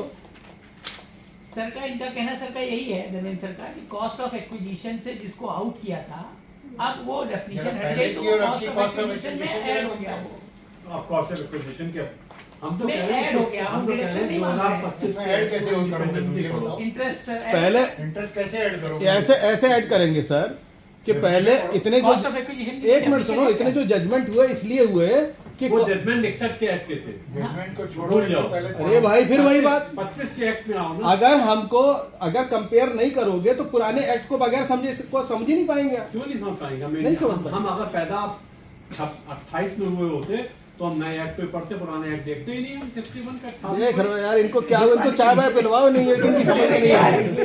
नहीं, हम इनकी समझ में नहीं आएगा भैया, सब गड़बड़ कर रहे हैं तो यार। कहने सिर्फ इंडिपेंडेंटली पढ़ो पहले। अगर इंडिपेंडेंटली में कंफ्यूजन तब भी आएगा, इतने पुराने जजमेंट का रेशियो आएगा इसमें। कॉस्ट ऑफ एक्विजिशन में जब हम लोगों ने इंटरेस्ट का लिया तो interest is a part of cost of acquisition. ऐसा है, मेरा खर्चा है वो। ऐसा है। हाँ, if I am not wrong that is not a cost of acquisition. फिर क्या था? Improvement sir, cost of improvement भी है ना। तो कॉस्ट ऑफ इम्प्रूवमेंट भी है। पहले एक चीज चलो कॉस्ट ऑफ एक्विजिशन की जो डेफिनेशन है वो क्या कहती है पहले, और अब उसमें इंटरेस्ट कहाँ आता है? किसमें क्यों नहीं आएगा? नहीं सर ऐसा है ना, कॉस्ट ऑफ इम्प्रूवमेंट में आता है। आपने तो से लैंड परचेज कर रखी है, लैंड का कोई डिडक्शन तो आप लेते नहीं है, लेकिन उसके लिए अगेंस्ट में अपने को इंटरेस्ट कॉस्ट पहले ये डिसाइड करो कि इंटरेस्ट नहीं, पहले एक सही कह रहा है। जस्ट ए मिनट, पहले ये तय करो कि ये कॉस्ट ऑफ एक्विजिशन है कि कॉस्ट ऑफ इंप्रूवमेंट है, किस डेफिनेशन में फिट होता है? Let it be cost of improvement. Let it be, चलो हाँ, एक्ट बोलिए कॉस्ट ऑफ एक्विजिशन। ये आप कहेंगे तो कैसे चलेगा लेकिन पहले तय करो, फिर उसके बाद में हम डिसीजन पे आते हैं। भाई आप लोग से पूछो, कह रहा है लेट पहले कॉस्ट ऑफ एक्विजिशन में आएगा कि कॉस्ट ऑफ इंप्रूवमेंट में आएगा? जो तुम्हारे डिसीजन में वो तुमने कहाँ क्लेम कर रखा था, पहले वो डिसीजन बताओ तुमने। 55 जो में डिसीजन कॉस्ट ऑफ इंप्रूवमेंट में बताए गए या कहाँ क्लेम किए गए? 55 में कॉस्ट ऑफ एक्विजिशन। मैं पढ़ देता हूँ यार, तुम लोग बढ़िया बढ़िया बढ़िया, अरे हाँ बढ़िया, आपके लिए तो है। In the case of acquisition of such asset by the SSE by purchase from a previous owner means the amount of the purchase price. That's all. That is cost of So that is cost of acquisition. उसमें तो आता So नहीं। interest is not a part of cost of acquisition. About cost of improvement. अब आइए उस पर बताइए, cost of improvement पढ़ो। पढ़ो। इसमें क्या है, पढ़ लो। हाँ हाँ चलो, कॉस्ट ऑफ इम्प्रूवमेंट पढ़ो, कहीं ना कहीं तो आया था, नहीं तो इतने जजमेंट काय को हुए? कहाँ आया था वही तो पूछ रहा हूँ भाई, मैंने वो तो बताओ। डिफाइन कहाँ पे एक्ट में? लर्नेड पेपर राइटर हो ना। लर्नेड लर्नेड हम नहीं है भैया, लर्नेड। अब आप सुन लीजिए। हाँ, In relation to any other capital asset where the capital asset became the property of the previous owner or the SSE before the first day of April 2001 means all expenditure of a capital nature incurred in making any addition or alteration to the capital asset on or after the said date by the previous owner or the SSE, and in any other case means all expenditure of a capital nature incurred in making any addition or alteration to the capital asset by the SSE after it became his property, and where the capital asset became the property of the SSE by any of the mode by the previous owner, but does not include any expenditure which is deductible in computing the income chargeable under the head interest on securities, income from house property, profits and gains of business or profession, or income from other sources, and the expression improvement shall be construed accordingly. Clear हो? This was the definition अगर 55 में earlier. देखो, और अभी भी अगर सब चीज सही था तो फिर अब तक इंटरेस्ट लिया कैसे जा रहा था, ये भी देखना भैया पड़ेगा। हम अभी तक भी उसके उसमें नहीं थे। अरे आप अगर केस के रेशियो निकालो ना, फैक्ट्स बताओ। हाँ वही कह रहे हैं अभी, केस के फैक्ट्स बताओ। हाँ केस के फैक्ट्स बताओ, क्या आर्गुमेंट है वहाँ पे? हम अपने अभी पुराने जजमेंट निकालते क्योंकि accounting logic say that is not नहीं। कॉस्ट ऑफ इम्प्रूवमेंट क्या है? Cost of improvement cost of improvement नहीं, इसको डिफाइन कैसे किया जो सर बता रहे हैं? नहीं ये पिछले एक्ट में आप 90 देख रहे हैं? हाँ 1961 हाँ। नहीं 90 सेक्शन 90 आप देख रहे हैं सर?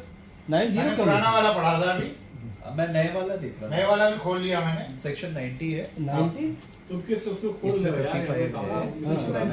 हाँ तो वही कह रहे हैं, नए में देखो क्या चेंज है, क्या टैब है। नॉट इंक्लूड करके टैब दोनों ऐप में, ये वाला PDF है हमारे पास, इन रिलेशन अच्छा पीडीएफ से कंपेयर कर रहे हो। दोनों एक ऊपर नीचे है। But it is cost of ये इसमें सबसे बढ़िया चीज है, हाँ कॉस्ट ऑफ इम्प्रूवमेंट दो पोर्शन खुल गए, ऊपर Cost of गया, acquisition एक में कंपेयर पीडीएफ तो बहुत अच्छा है।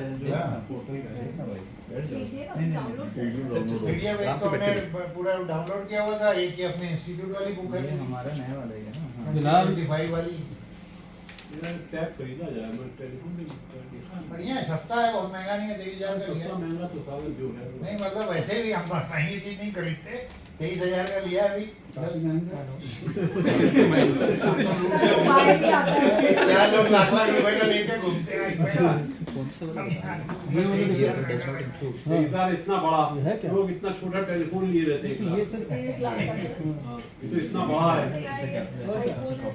मतलब इसमें ये स्प्लिट वाली चीज बड़ी बढ़िया लगी मेरे को, दोनों ऊपर नीचे है, यहाँ But does not- screen split हो गई। तो पैरेलल दोनों चल जाती है। हाँ, हाँ, नहीं अच्छा ये आपने वैसे इसको नीचे अलग से हटाते हैं बढ़ाते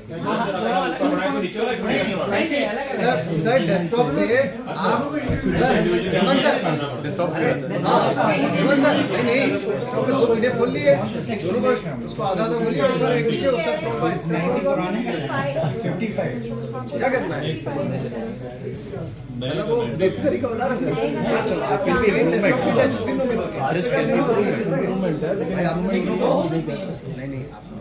अच्छा अभी हम लोग एक काम करते हैं क्योंकि ये तो जजमेंट जो हम लोग बात कर रहे थे पहले के सारे जजमेंट इसी के बेस पे थे क्योंकि 48(2) लाने का पर्पस भी यही था। अगर 48(2) का प्रोवाइजो नहीं लाया गया आया है तो उसका कोई ना कोई पर्पस होना चाहिए है ना। तो अगर ये कह रहे सब जजमेंट गलत थे ये थे गलत थे तो उसका कोई पर्पस नहीं है। गलत नहीं है, लॉजिक की बात है कि क्या लॉजिक भी जो है ना हमको ये देखना पड़ेगा क्योंकि हम लोगों ने अभी भी जो ट्राइब्यूनल में तमाम हमने भी कुछ केस लड़े वहां पर भी यही था कि जो हमारा इंटरेस्ट था जिस पर हमने हाउस प्रॉपर्टी में डिडक्शन एक मिनट हाउस प्रॉपर्टी में डिडक्शन लिया था उसको वो कॉस्ट ऑफ हमारे को जो एक्विजिशन में हमने जोड़ा था और उस पर जजमेंट के आधार पर सारे हमको छूट मिला। अब क्योंकि ये प्रोवाइजो नहीं है तो दिस इज ए चेंज। हमारा यहाँ पे पर्पस क्या है यहाँ पर 1925 एक्ट और 1961 एक्ट इसको इसमें जो चेंजेस हैं वही डिस्कस करना है। हम यहाँ पे इसीलिए आए हैं कि हम उस चेंज को डिस्कस करके आपको बता दें। फिलहाल हमारे हिसाब से ये क्लियर है 48(2) का जो प्रोवाइजो है वो हट गया है। इसका इम्पैक्ट कुछ ना कुछ आएगा। Deduction is a separate thing वो 72 सबसेक्शन 3 में है। डिडक्शन नहीं मिलेगा हम डिडक्शन क्लेम करेंगे या नहीं करेंगे तब की बात क्या है।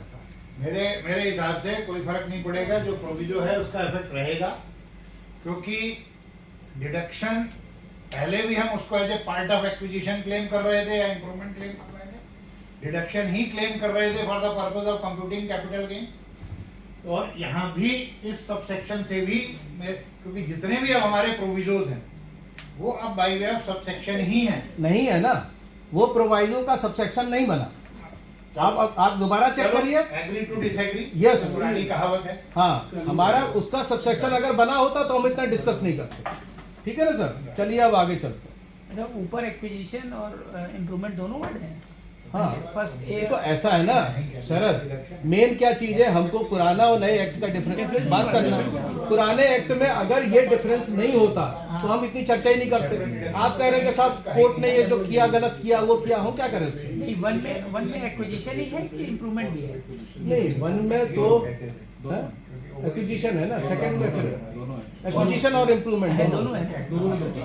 मतलब अब प्रेजेंट सिनेरियो है कि डिडक्शन मिलेगा नहीं मिलना चाहिए। हमारे हिसाब से तो कॉस्ट ऑफ एक्विजिशन वाला वो और इम्प्रूवमेंट बढ़ जाएगा जैसे और जजमेंट ने बोला है ना उसमें कहने को अच्छा और पुराने एक्ट वाला ही मिलेगा मतलब पुराना वाला भी सेक्शन 24 पुराना वाला तो फिर वो एनालाइज करने के बाद उसको छोड़ते हैं।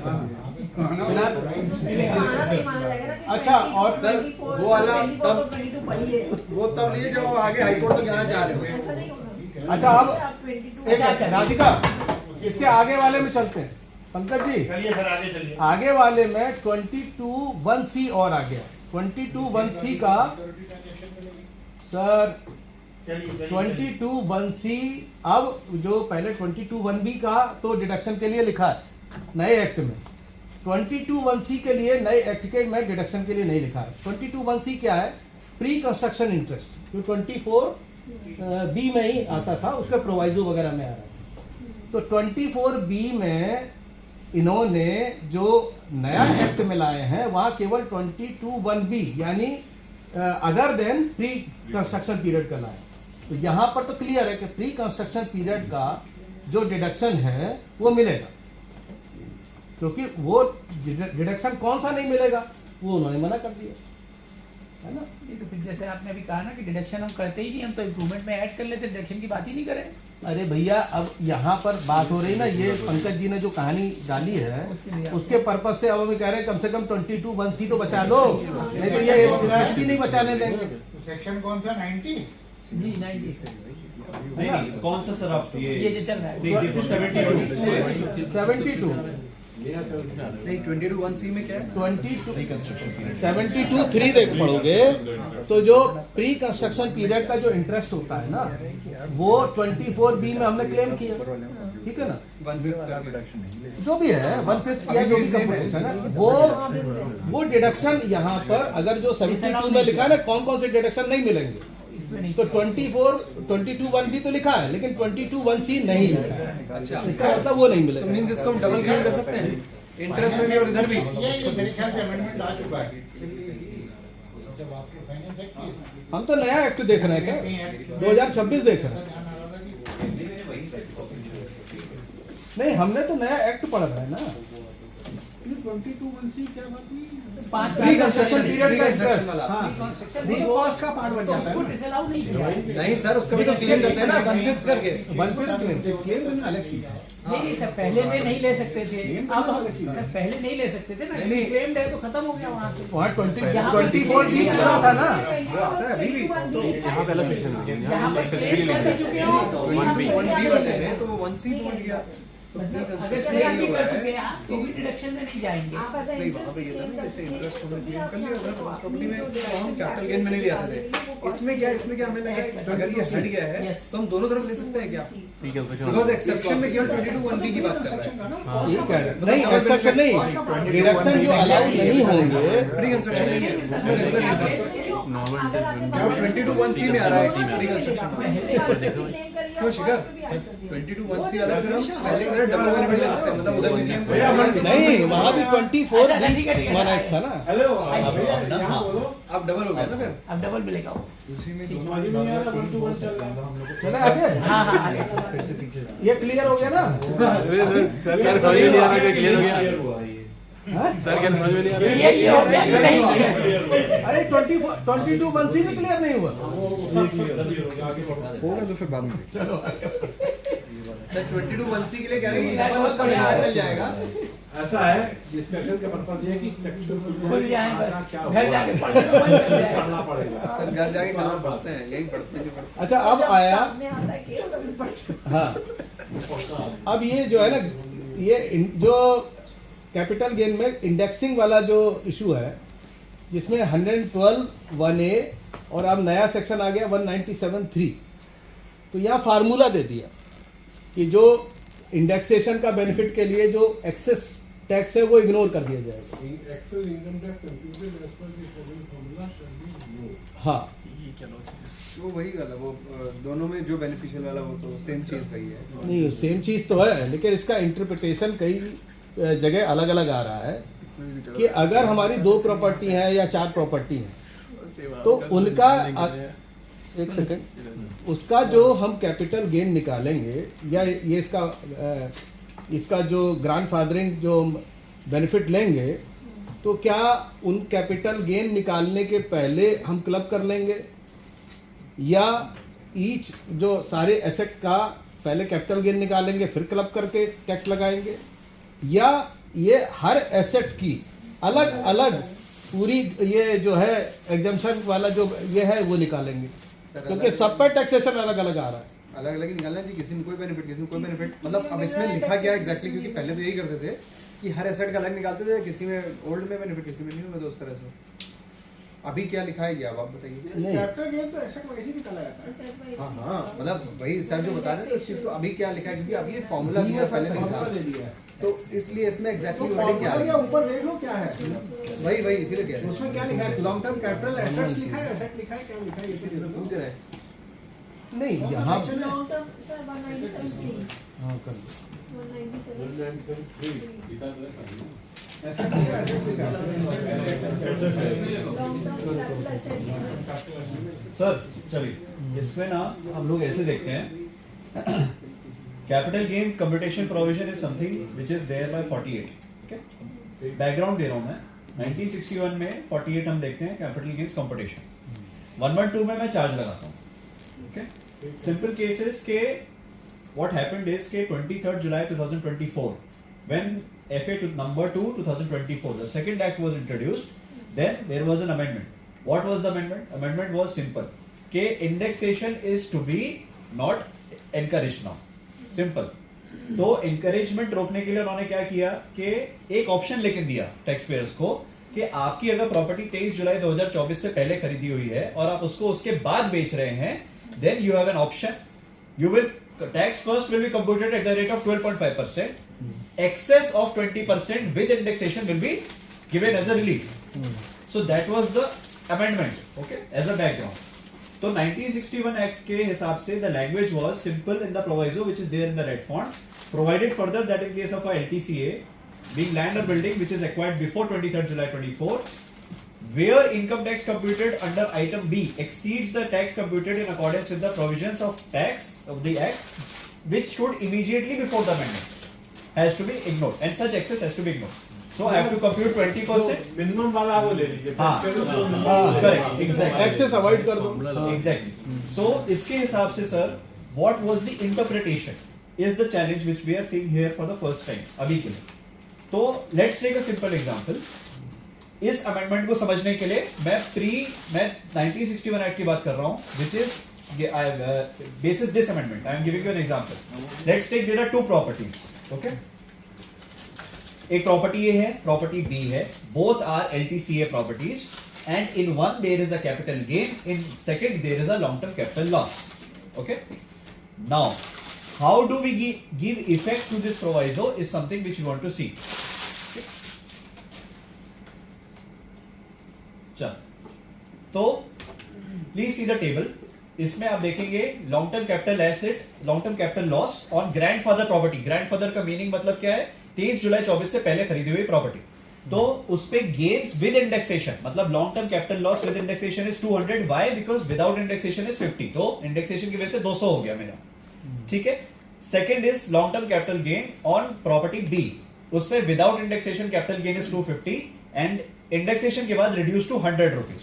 ओके, तो total income is after indexation of both properties negative of 100, which I am getting a long term capital loss. Okay, now this is the total income. Now without taxation, indexation is 200. 200. Without indexation is 200. Example is clear for everyone? Absolutely. Okay, now second portion I am moving forward is tax on the long term capital gain before giving effect to the second proviso. ठीक है. Okay, तो 12.5%. अब मैं formula लगा रहा हूं sir 112 का. ठीक है. अब फॉर्मूला में क्या है? Tax before giving effect to second proviso is 12.5% of 200. 200 कैसे आया? 250 माइनस 50, 200 का 12.5% without indexation. 25 is the capital gain. Clear for everyone? Okay. Bracket is loss or bracket is the gain? Bracket is loss. Loss. So here we mean say total 100 is loss. जी sir. Okay. Okay, so we are clear कि 25 is the tax as per the new regime which is 21.5%. correct, without indexation. Now sir, there can be three views which we have personally thought of. We can be right, we can be wrong. हमने सोचा है. This is ये नहीं just कि a view. आप लोग कहोगे ये सब गलत बोल रहे हो, सही बोल रहे हो. So we'll give a view one. Okay, what view one is कि हमारे पास में अब now view one को understand करने के लिए एक बार प्रोवाइजो फिर से अपने पढ़ लेते हैं. यार एसेट हमने एक ही कैटेगरी में मतलब वो ले रहे हैं दोनों का. अगर न्यू रिगिंग है दोनों का न्यू टैक्स ले रहे हैं. एक का हम ओल्ड एक का न्यू भी तो कर सकते हैं. नहीं सर, ऐसे कैसे कर सकते ऐसा हैं? कैसे कर लोगे? नहीं कर सकते हैं. किसने नहीं, एक का ओल्ड एक का न्यू. मतलब हाँ, एक indexation Oh, sorry. This is what we want to. This is exactly. This is what we want to go.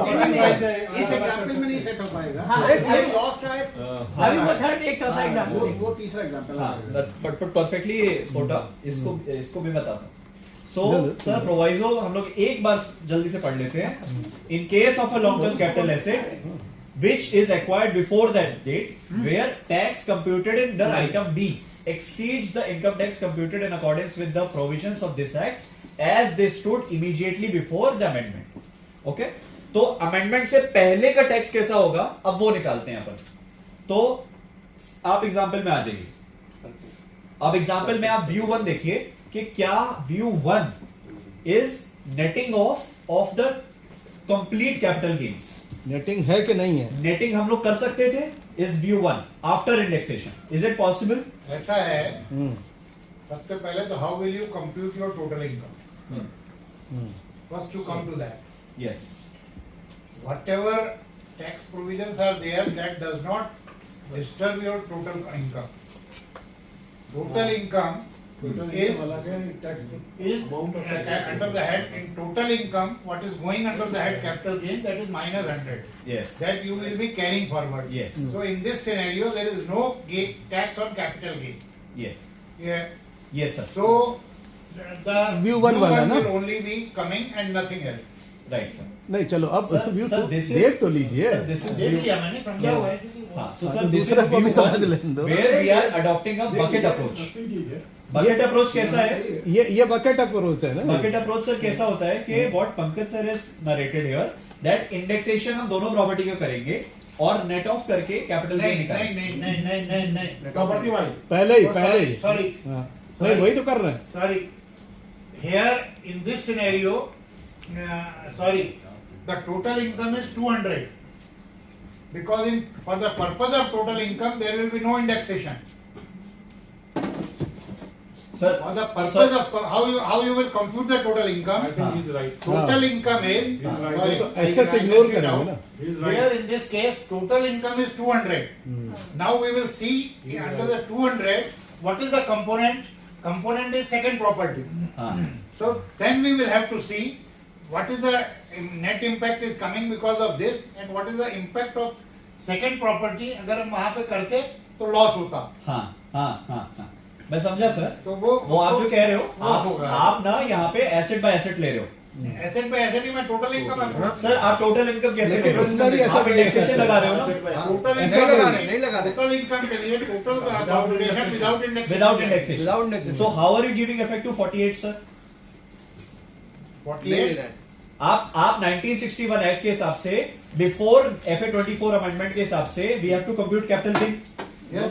तो capital gain only for tax comparison. correct sir, tax comparison Tax purpose. computation के I am लिए asking you that for tax comparison also they have what has the proviso state? Computation of Excess will be ignored. huh? Excess will be ignored. Excess will be ignored. What is the excess? How will you get the excess? Here excess will be nil. Here excess will be, here the tax will be nil. So in that scenario the tax will come nil. Because capital gain as per after indexation capital gain will coming nil. You cannot carry forward the loss. But the tax liability will be zero. Shikhar sir नहीं, saying फिर से कि आप true income provide निकालो करो। Without taxation वो जो property बेचने पे एक्चुअल बचा है डिफरेंस परचेज सेल का नहीं, वही नहीं, इनकम है agreed. That is दोबारा your पढ़ो। tax Capital taxation gain का difference loss नहीं मिलेगा लेकिन आपका tax Point zero. is, sir, point is proviso says, read the proviso. In case of a transfer of a long-term capital asset, which is acquired before so and so, where the income tax computed exceeds the income tax computed. So we have to compute the income tax with the provisions of 1961 Act. Correct? Right? Correct, sir? और before amendment Before amendment, the act tax computed before amendment. Right, sir?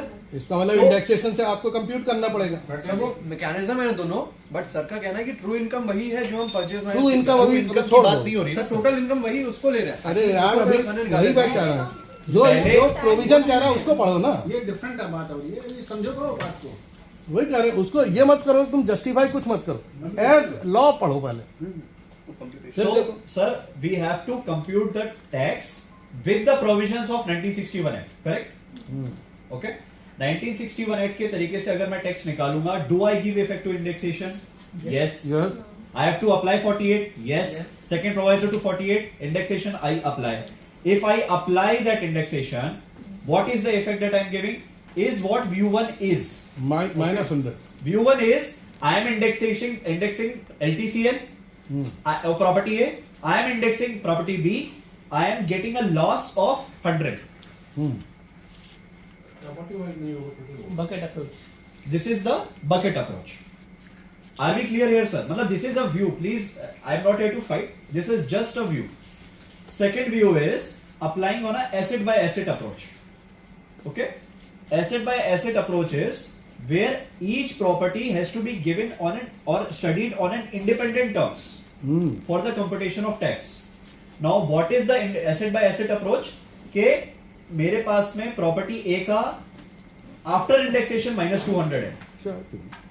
Okay, मेरे पास में LTCG on property B 100 आ रहा है. Okay, now because एक में मेरे पास loss है, एक में मेरे पास LTCG है, सो I apply on an asset by asset approach. I am not setting off the loss and I am not setting off the gain, I have to say 20% of the LTCG of the capital gains. This is view number 2. View number 3 is that because जब मैं income tax निकाल रहा हूं as on the present date, okay? Income tax में जब निकाल रहा हूं तो इसमें मेरे को indexation तो allowed नहीं है. That is the true income theory कि indexation मेरे को loss का तो मिलना नहीं चाहिए.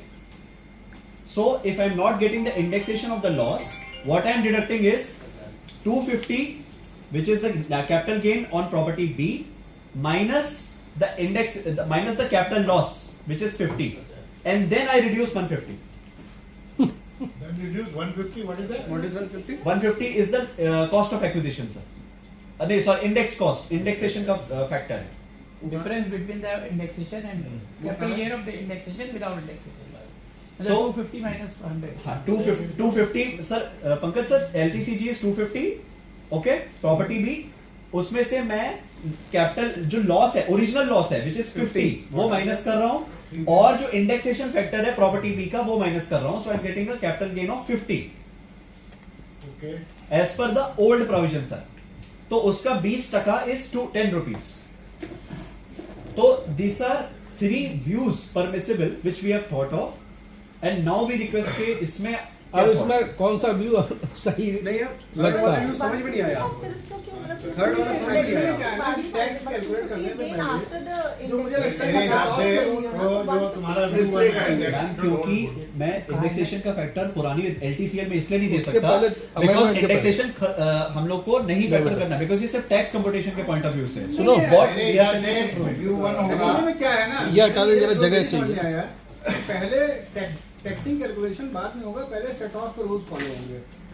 जब आप सेट ऑफ के रूल्स करेंगे 200 रुपया ऐसा है, ऐसा है. यही हम कहने वाले थे जो तुम यही है. सबसे एसेट को अलग अलग लेके अब बाद में पहले कैलकुलेशन को पकड़ना उसमें ऐसा है. इंटायरली अलग. ऐसा है कि पहले तो आपने अपना टोटल कंपटीशन बनाया. बस वही कही मैंने. अब उसके अंदर जो भी आपका कैपिटल गेन है उसका पैरेलल आपको क्या ड्रॉ करना है कि अगर 61 का एक्ट होता तो हमारा नेट रिजल्ट क्या आता जी. और हमारी क्या टैक्स लायबिलिटी बनती. हाँ और उसके हिसाब से मेरे हिसाब से व्यू 1 चलेगा.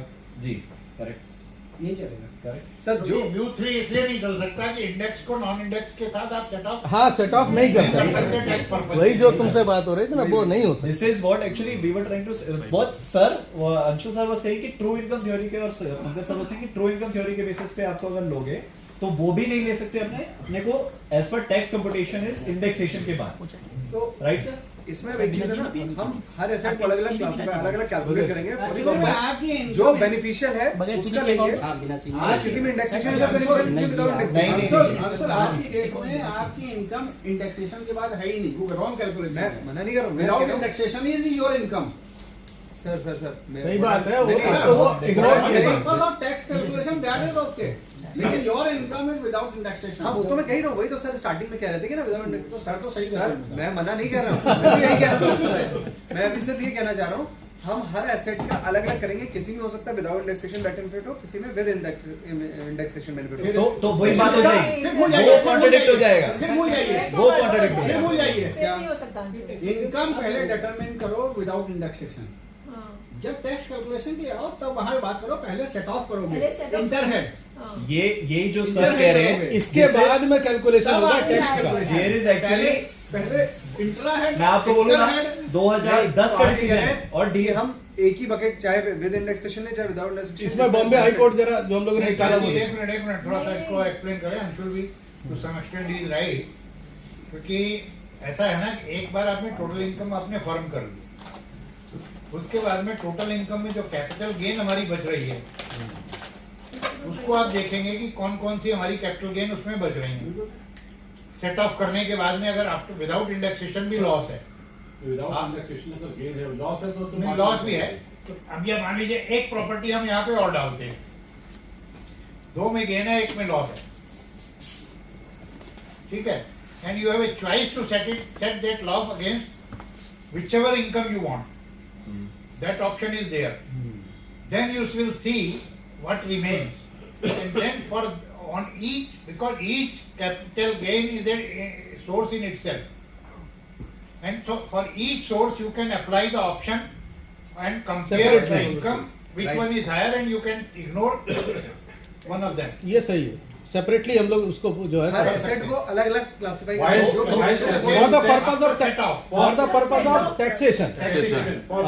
सेट ऑफ के लिए नहीं, सेट ऑफ तो वही है। Calculation of tax. After Yes, set off. calculation of And tax. set off also you have a choice कि किस income के अगेंस्ट में हमने अब ये आगे देखना पड़ेगा कि यूटिलिटीज क्या दिक्कत आएगी। आपका एक क्या कंक्लूजन यहाँ पे चेंज हो जाएगा उसकी वजह से?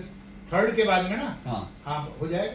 अब वही सब कैसे होगा फिर? वही एक बार भाई समझो। ऐसा है ना कि आपके यहाँ पे मान लीजिए 200 लाख की थर्ड को मान लो, ये तीसरी प्रॉपर्टी है हमारी। मैं कर देता हूँ ना। सर इसमें एक बात बताइए, हमने दोनों एसेट्स को अलग अलग लिया, एक में इंडेक्सेशन के साथ बेनिफिट है, एक में विदाउट इंडेक्सेशन। हाँ। दोनों का अलग अलग हमने प्रॉफिट निकाल लिया, ये दोनों सेट ऑफ कर सकते हैं? विदाउट प्रॉफिट विदाउट इंडेक्सेशन वाले पे विदाउट इंडेक्स के हिसाब से 12.5% कैलकुलेट करेंगे। नहीं कैलकुलेट बाद में, हम सेट ऑफ की बात करें। सेट ऑफ आपकी चॉइस है, आप किसी में भी किसी से कर तो सकते हैं। अभी मैं इसमें क्या कहना चाह रहा हूँ कि हमने एक प्रॉपर्टी को लिया विद इंडेक्सेशन बेनिफिट है, एक लिया विदाउट इंडेक्सेशन। मान ली किसी में लॉस हो तो आपस में दोनों सेट ऑफ कर सकते हैं। ये सेट ऑफ रूल लेकिन सेट ऑफ होगा विदाउट इंडेक्सेशन ही। ये फिर गलत हो रहा है। कैलकुलेशन टोटल ये इंडेक्सेशन तो अलाउड नहीं है, it is only the benefit of indexation that is allowed. Tax calculation के पर्पज से हुआ है। यही कह रहा हूँ तुमसे। लेकिन जो तुम्हारी बात है ना कि वो जब आप टैक्स कैलकुलेशन करने चलेंगे तो आप देखेंगे ना कि भाई इसके ऊपर हमारा ये लो भैया, उसमें वहाँ इसका पर है। जब लेंगे तो वहाँ पे वो रंग नेगेटिव बताइए। आएगी, ये उसकी रंग। वहाँ पे वो टैक्स उसमें 0 होगा, यहाँ 12.5%। जब भरेंगे तो अपने आप पोर्टल कैलकुलेट कर देगा। पिछले सालों में भी आया होगा, पिछले साल भी कॉम्पिटिशन आया होगा, अलग-अलग आ रहे थे। कंपेरिजन निकाली वो टोटल इनकम कैसे उठ के आ रही थी ये नहीं मालूम। जो आप कह रहे हो ना, 2025 में ये कैसे वहां था ये भी नहीं मालूम। वो 2025 में हो सकता है। टैक्स मैं वही समझाऊंगा। सुनो, आज सेशन इस सफिशिएंट नहीं है, इसके लिए स्टडी मैंने पहले ही बोला था। नहीं, नहीं, ठीक है। 2025 वाला जरा क्लियर कर। बाकी और सेशन 2025 में क्या सर स्टडीज पिछले साल में इसका आया है। 2025 में इसमें कोई amendment तो आया नहीं। नहीं, ये हम लोग 2025 के हिसाब से तो नहीं, बता नहीं, नहीं 61 के बाद में जो बी आया 2025 से तो कंफर्म कर दो, 1961 से कैलकुलेट करना है। नहीं सर, इसमें एक ही ग्रुप है बस स्टडी कैलकुलेट 61 से करना है। नहीं है, यही करते हैं करना है स्टूडेंट साहब। चाय और है क्या? हाँ सर, हाँ सर। रन करवाओ। सर देयर इज एक्चुअली जो बात अब जो विदाउट इंडेक्सेशन वाली थी। हेमंत अंकल ने जो बात रेज करी थी that you have to give set off the losses, actually it is a D Y Chandrachud का डिसीजन। 2010 का CJI of India who is the last CJI of India, उनका डिसीजन था 324 आईटीआर बॉम्बे हाई कोर्ट में, and that actually decision is a very good decision in Anuj Sheth HUF. उसमें properly उन्होंने word to word में explain किया है that even in case where I am having indexation benefit और no indexation benefit, I have to set off the losses and then calculate the capital gains. So what we were discussing कि LTCL and NTCG have to be set off independently. It is a rightful proposition कि they have to be set off and then we have to compute the capital gains. अब moving forward to 2025 position. So 2025 position में कैसा हुआ कि they have introduced a simple formula. They have said, look, in case of individual or HUF being a resident where transfer is made post a particular date, excess of tax computed shall be ignored. What is the excess of tax? E is equal to A minus B, where E is excess of tax, A is tax computed as per the new regime, which is 12.5%. And B is, please read here, 12% without indexation. without indexation. So sorry. Now B is, sir, income tax computed under clause B of subsection 1. Taking the rate as 20%, and the capital gains is computed by taking the cost of acquisition as ICOA or ICOI. So here, in this specific particular format, I have to, it is a specific provision which says tax computed at the rate of 20%, and that is to be computed after taking indexation figures. हमारे ख्याल से this has to be calculated property wise and then club together. Yes.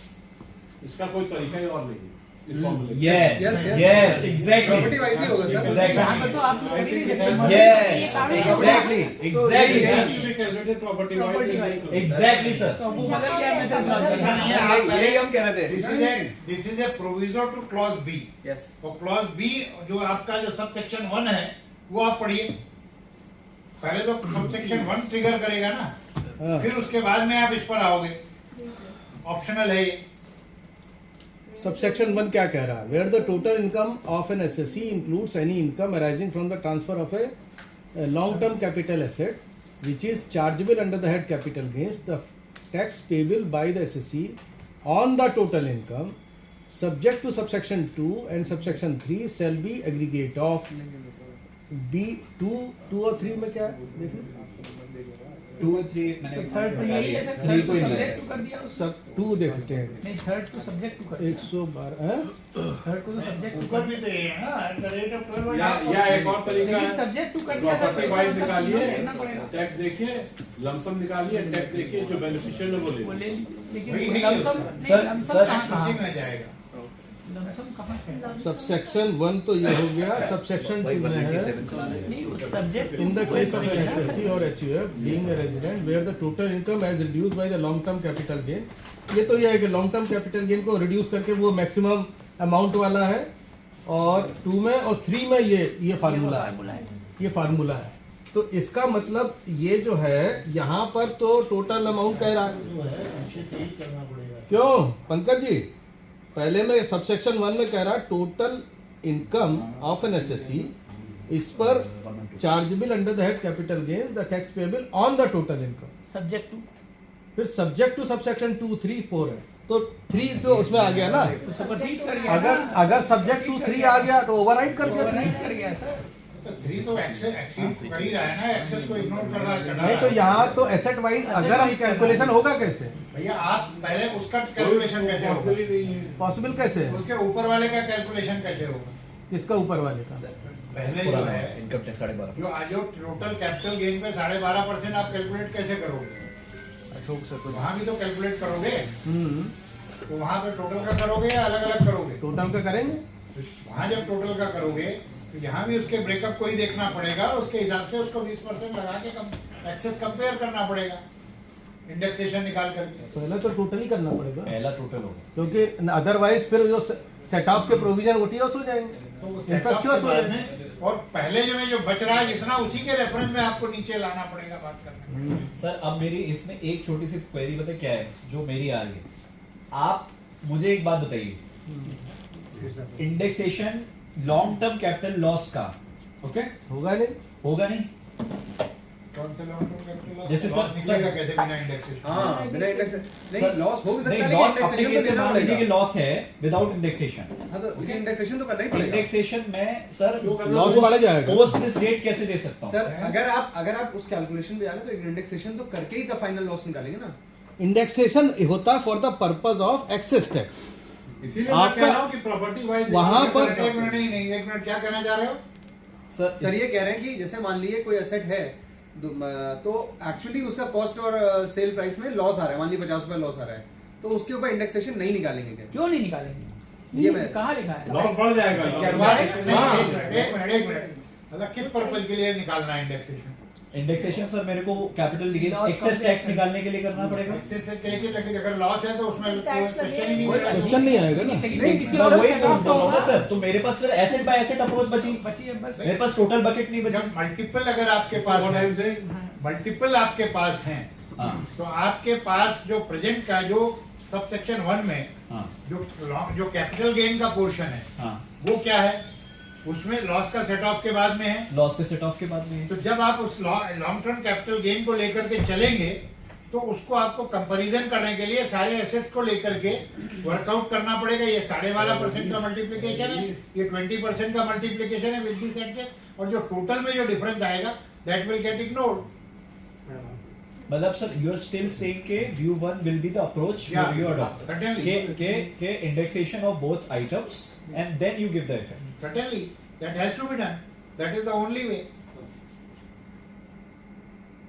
चलो यार इसको देखते ऊपर जो है हैं। कंपोजिशन दोबारा ही करना पड़ेगा, इससे होगा नहीं हम लोगों ने 3 सिनारियों में चले, तीनों सिनारियों में कंफ्यूजन ही कंफ्यूजन है। बहुत बढ़िया पहुंचे। बहुत अच्छा आपको का मतलब ये है कि आपका पॉइंट खुलने चाहिए। हम लोगों ने 3 सिनारियों में बहुत वर्किंग करी, लेकिन इसमें एक चीज और है। नहीं हुई तभी तो यहाँ तक इसका निकले। एग्जाम्पल हमारे पास आ गया नहीं, इसके अलावा और कोई तरीका नहीं है। शिखर एक चीज और बताओ। अच्छा अब चलो छोड़ो, अब आगे बढ़ने दो यार। लेके बैठना जो नए वाले उसमें कैलकुलेशन है, उसमें भी हम जो इम्प्रूवमेंट ये इंटरेस्ट वाला उसको भी सेम के इसमें माइनस करेंगे। जी सर। 12 वाले परसेंट वाले में इम्प्रूवमेंट जो इंटरेस्ट कॉस्ट है उसको भी इम्प्रूवमेंट करके माइनस होगा। हमारे हिसाब से तो है, वो मान नहीं रहे हैं साहब। नहीं दूसरी बात है। अरे हम दूसरी बात नहीं कर रहे हैं, हम समझ रहे हैं। नहीं ऊपर चढ़ते जाना। अरे मतलब सर वो थोड़ा एक क्लॉबैक मतलब 47 नॉलेज के लिए कम से कम मीनिंग। अच्छा आपने मुझे तो मेरी खिंचाई कर रहे हैं। मुझे लगा कुछ गलत पूछ रहा है क्या मतलब? मतलब सर 47 ये वापस से लग जाएगा इसका मतलब है सर। अच्छा चलो पहले अभी हम आते हैं, इसके पहले जो एफबीटी वाला मैटर था उस पे आते हैं। हाँ जी, एक इसमें सेक्शन 49 2A भी पहले उस सेक्शन हुआ करता था। 49 2AB ये हम बता रहे हैं, ये सेक्शन था जहां पर एम्प्लॉयर ने जो स्वीट इक्विटी जो एम्प्लॉय को दी होती है उस पर एफबीटी दिया था, ठीक है। जब उसको एफबीटी दिया तो उसको एम्प्लॉयर को जो 17(2) पर परक्विजिट की तरीके से टैक्स नहीं देना पड़ा। तो वहां पर जो कॉस्ट ऑफ एक्विजिशन है वो फेयर मार्केट वैल्यू मानी जाती है, ये जहां पर एफबीटी दिया गया कॉस्ट ऑफ एक्विजिशन। इसके लिए जिस वैल्यू पे दिया गया एफबीटी वो या फेयर मार्केट वैल्यू? नहीं, fair market value, fair market value. ये 49 सेक्शन 49 2AB था, ठीक है ना। अब जो नया सेक्शन आया ये एम्प्लॉयर किस पे देता था, डिफरेंस पे या फेयर मार्केट से कंपैरिजन में? फेयर मार्केट में 30% पुराना सर प्रोविजन। नहीं, अगर उसने कम पे दिया है एफबीटी जितने पे दिया है बेसिकली उतना ही माना गया एक तरह से। फेयर मार्केट वैल्यू कोई मानते हैं तो वो फेयर नहीं है, यहाँ तो फेयर मार्केट वैल्यू वाला फेयर मार्केट से तो डिफरेंस नहीं करता होगा। अगर फेयर मार्केट वैल्यू में जो भी आएगी that will be the cost of acquisition, ठीक है ना। लेकिन एफबीटी भी उसी फेयर मार्केट वैल्यू पर ही देता तभी ये बात करेक्ट यही मैं कह रहा हूँ। अच्छा अच्छा, अब 2025 का जो एक्ट आया उसमें करस्पॉन्डिंग प्रोविजन सेक्शन 73 है, वहां पर ये प्रोविजन नहीं है। जो पुराने स्वीट इक्विटी मिली है जिस एम्प्लॉई को, वहां पर अब वो कॉस्ट ऑफ एक्विजिशन उसकी क्या होगी, क्योंकि ये प्रोविजन पहले था जहां पे एफबीटी एम्प्लॉयर ने पे किया है तो fair market value will be the cost of acquisition. अब ये प्रोविजन 2025 में ना होने की वजह से क्या इस पर हम लोग ये कह सकते हैं कि कैपिटल गेन वर्केबल नहीं है, तो कैपिटल रिसीट है, या कॉस्ट ऑफ एक्विजिशन 0 ले ली जाएगी? बताओ भैया सेठ साहब, आप माहिर आदमी हो इसमें। एफबीटी तो पढ़नी है, एफबीटी तो वैसे भी खत्म हो गई, तो वैल्यू तो 0 है। डाल दो उसमें सब मिलेगी। अभी ऐसा इंटरप्रिटेशन है, इसकी वैल्यू जो नहीं जिस है। हिसाब से कहीं एक्ट में डिफाइंड ढूंढा है, जाएगा even the act is repeated. नहीं है तो नहीं है, हम कह रहे हैं, हमने पढ़ा हुआ है। एफबीटी तो खत्म हो गया, तो 0 हो गई, तो अब 0 हो गई ना। एफबीटी का पढ़ाई नहीं होगा ना। वो 2008 का मैटर है, उस समय तो सीए नहीं बना। तभी तक था, फिर खत्म हो गया। सर कह तो रहे हैं कि कोई अगर जो 2028 में पैदा हुआ तो क्या लेना देना? नहीं, लेकिन एफबीटी आज की डेट में नहीं लगी सर है, इन्फोसिस का शेयर किसी ने को मिला है। 2004 का पुराना मैटर है, पुराना मैटर है। पुराने मैटर की बात कर रहे हैं जिसमें, सुन तो लो, पुराना मैटर है, एफबीटी वाला था, उस मैटर की उन्हीं की बात हो रही है जिस पर वो पुराने शेयर आपका ट्रांसफर हो रहे हैं, हाँ। कॉस्ट ऑफ एक्विजिशन से निकालनी पड़ेगी। और अगर वैल्यू मानी जाएगी फिर तो। नहीं मानी कहाँ से जाएगी जब प्रोविजन नहीं है? भाई साहब यही तो इसलिए कह रहे हैं इंटरप्रिटेशन का मैटर है, इसके लिए आपको पढ़ना पड़ेगा justice GP Singh interpretation of वो स्टैट्यूट। पढ़ चुके हैं यार, बहुत किताब है मेरे पास। वहाँ पे जरूरी नहीं कोई एक्ट अगर हट गया है नहीं, तो उसके प्रोविजन कहीं ना कहीं अप्लाई करेंगे। वैल्यू निकालने के लिए वही प्रोविजन। कॉस्ट ऑफ एक्विजिशन अगर वहां पर लिखी है ना 73 में डिफाइन है कि cost of acquisition in case में क्या होगी। When there is a definite thing over there, अगर नहीं है तो इसका मतलब कॉस्ट ऑफ एक्विजिशन का यहाँ पर फैक्टर है ही नहीं। अगर नहीं है तो कैपिटल रिसीट है। नहीं सर ऐसा नहीं ऐसा नहीं सर। अच्छा इसीलिए कह रहे हैं इंटरप्रिटेशन शेड्यूल हो मैटर अच्छा है फिलहाल। कॉस्ट ऑफ एक्विजिशन मान लिया जाता है। अब चलो। सेक्शन में कुछ है नहीं तो सर एक बात और बताइए, कॉस्ट क्या माना? अगर मान लिया एफबीटी इस समय पेड है, ठीक है, 536 आज की डेट में अगर मैं कैलकुलेशन कर रहा है 536 प्रूफ कैसे करेगा? मतलब एफबीटी पेड 536 में तो जो वो अमाउंट टैक्सेशन डिपार्टमेंट को प्रूफ कैसे वो करेगा? पुराने फॉर्म एक ही मैटर है। पुराना फॉर्म मिलेगा कहाँ 2008 वाला रिकॉर्ड्स में नहीं किसी के। प्रैक्टिकल चैलेंज है ये प्रैक्टिकल चैलेंज अलग बना है। या प्रैक्टिकल चैलेंज इसको भी छोड़ देते हैं, कुछ और ज्यादा नहीं, सर एक पॉइंट जैसे क्या ना आज की डेट में कोई कैलकुलेट कर रहा है मान लीजिए कैपिटल गेन उस पे, तो उस समय उसके एम्प्लॉयर ने टैक्स पे किया था, ये प्रूफ कैसे करेंगे? आज की डेट में कोई रिकॉर्ड्स तो नहीं एफबीटी का रिकॉर्ड होगा। अरे यार पूरा रिकॉर्ड होता है, कहाँ रिकॉर्ड है? सब होता है। नहीं होगा। अरे दादा तुम्हारा एक काम ये है कि जो इतनी बड़ी कंपनी होगी जिसने शेयर दिए होंगे उसने एफबीटी तो पे किया ही होगा। सर 2008 का रिकॉर्ड किसी के पास नहीं होगा। कॉस्टिंग बोर्ड बताएगा ना। रेजोल्यूशन होगा उस पे लिखा होगा। वो 2008 का भी नहीं होगा। एक्ट में प्रोविजन है तो इसका मतलब किया होगा क्लोज। यार होगा या नहीं होगा इसको भूल जाओ। एक्ट में प्रोविजन था अभी- तो उस कंपनी ने उसको फॉलो बस, किया होगा। वो क्यों नहीं माना जाएगा? Until आप उसको भाई अदरवाइज 2008 में तुम सीए नहीं थे तो इसका मतलब उसके पहले की कोई एसेट बिकेगी उनका डीडी नहीं करोगे? कैलकुलेट होगा, लेकिन आप उसको वो चीज को कैसे उसको प्रूव करेंगे? एफबीटी वाले पार्ट में कि भैया 2000 जब से बात करो 2009 से या जब से उसके बाद के बारे में देखेंगे। अच्छा चलो, अब ये हो गया ना। अब आते हैं बाईबैक वाले में, ठीक है ना। बाईबैक ऑफ जो शेयर्स का प्रायर टू 1 जून 2013 में ये टैक्सेबल था as capital gain. Finance act with 1 June 2013 के बाद से ये बाईबैक टैक्स लगा। मैं थोड़ा सा हिस्ट्री बता रहा हूं कि इसके बाद में अभी हो क्या रहा। बाईबैक टैक्स लगा in the hands of unlisted company और 2019 से उसको एक्सटेंड कर दिया of all companies, listed company में भी लिया। तो उसमें क्या हुआ कि शेयर होल्डर पे टैक्स नहीं था, वो कंपनी के ऊपर जैसे एफबीटी की तरीके से बाईबैक टैक्स हो गया।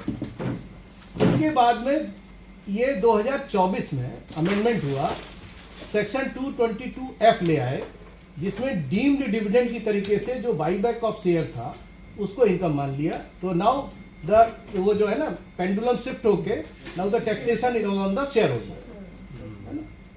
ये सिचुएशन आई और 2026 में फिर अमेंडमेंट कर दिया। अब वो जो डीम डिविडेंड था उसको अगेन इसको रेस्टोर कर दिया कैपिटल गेन।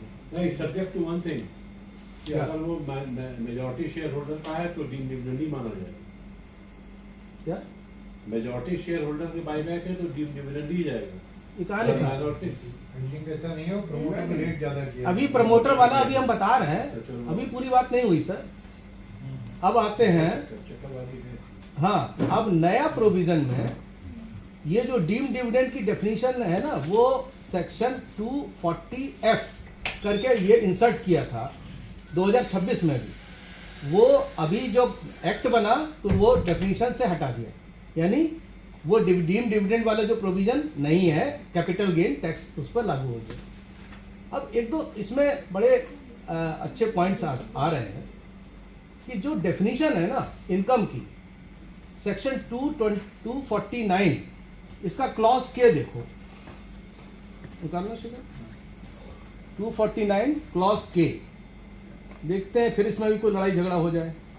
इसी में चेंज करो, इसी में ये जो जरा नोट कर लो, मैं स्किप ना कर जाऊं स्वीट इक्विटी वाला 73 की टेबल में 4 से कवर नहीं होगा क्या? नोट कर लो, बाद में देखना। अभी देखते हैं, वो भी हमने पढ़ा था। 229 के मैं पढ़ दे रहा हूँ, है ना। नहीं क्या है 249 के, ठीक है। 249 के में लिखा है any capital gains chargeable under section 67, ठीक। ठीक है, तो ऐड करो चलो। 2025 वाला कोड में इसमें ऐड किया। अच्छा ओके। अरे 61 खोल दिया तुमने से। नहीं, इसके नीचे है, हाँ इसमें भी कौन सा सेक्शन चाहिए? नहीं हमारे को है लेकिन सबको दिखाने के लिए अरे ये Two amended by finance act 2025 49K। नए में हाँ 249K। कंपेयर हाँ ये है। हाँ अब के दिखाओ। नए वाले में ना नए नहीं नए वाले का के 249 249K। ठीक है, इसमें लिख रहा है any capital gains chargeable under section 67 और 60 और ये जो बाईबैक ऑफ शेयर है ये सेक्शन 69 है। हाँ अब पढ़ते हैं, अब कुछ तो जो हमारी समझना है कुछ करेंगे। Capital gains. 67 क्या है ये भी पढ़ लो भैया। 67 है कैपिटल गेन, ठीक है ना।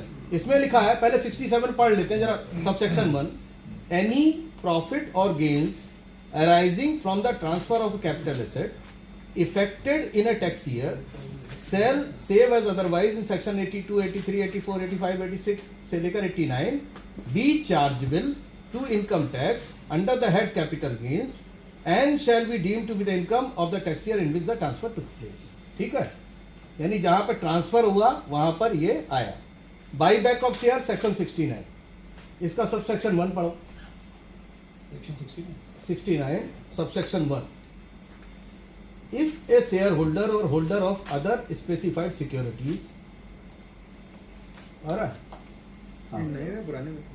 नया receives any consideration from any company for the purchase of its own shares or other specified securities held by such shareholder or holder of other specified security, then subject to the provision of section 72 the difference between the cost of acquisition and value of consideration so received shall be deemed to be the capital gain arising to such shareholder or the holders of the other specified security as the case may be in the year ये।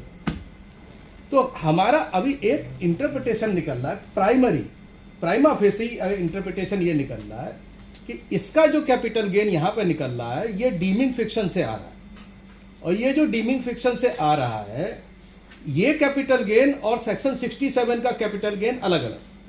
वहां का जो capital gain है वो transfer of capital asset पे आ रहा है, और जो सेक्शन 249K यानी जो इनकम की डेफिनेशन में जो इनकम वो कैपिटल गेन चार्जेबिलिटी है वो सेक्शन 67 की है।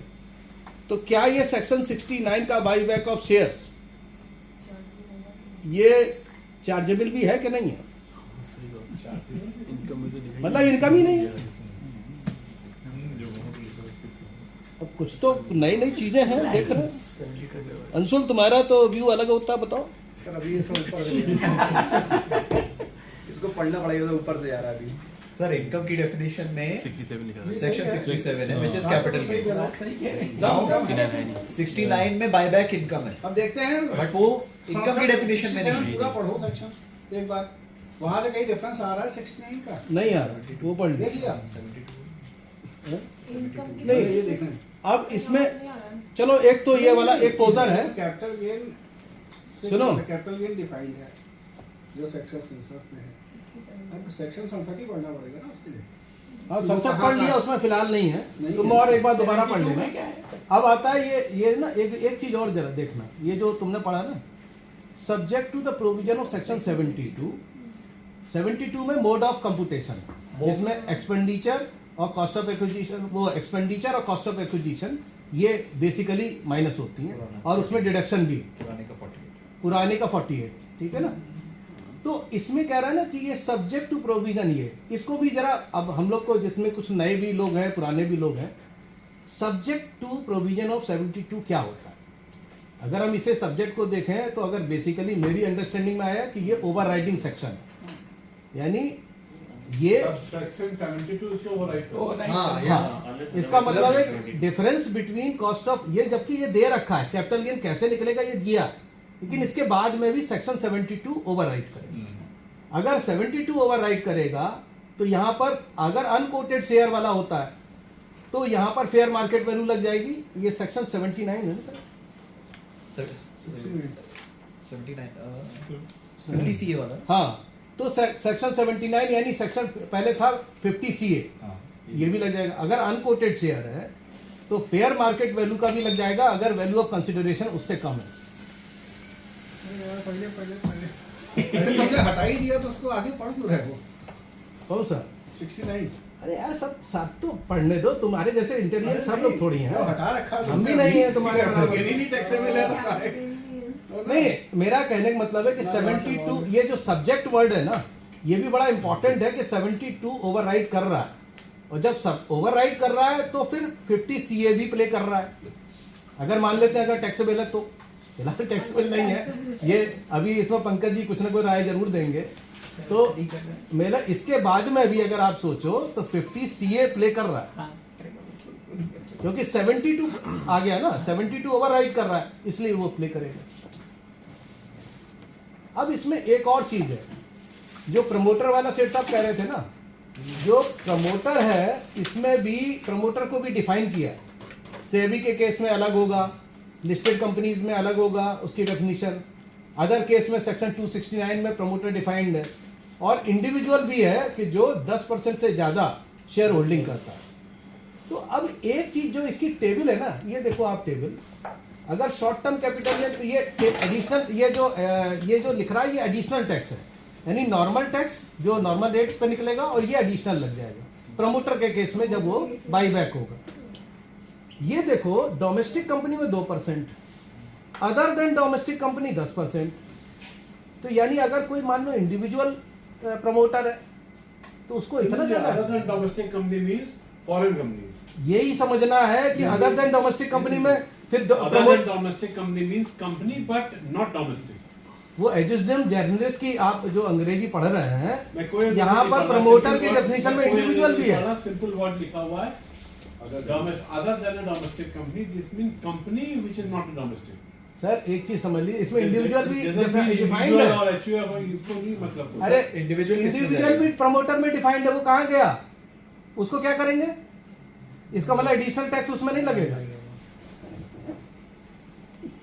अच्छा आ जाएगा, ठीक है, आ जाएगा भैया, थोड़ा बहुत हम भी सही बोलते हैं। ठीक है, ठीक है।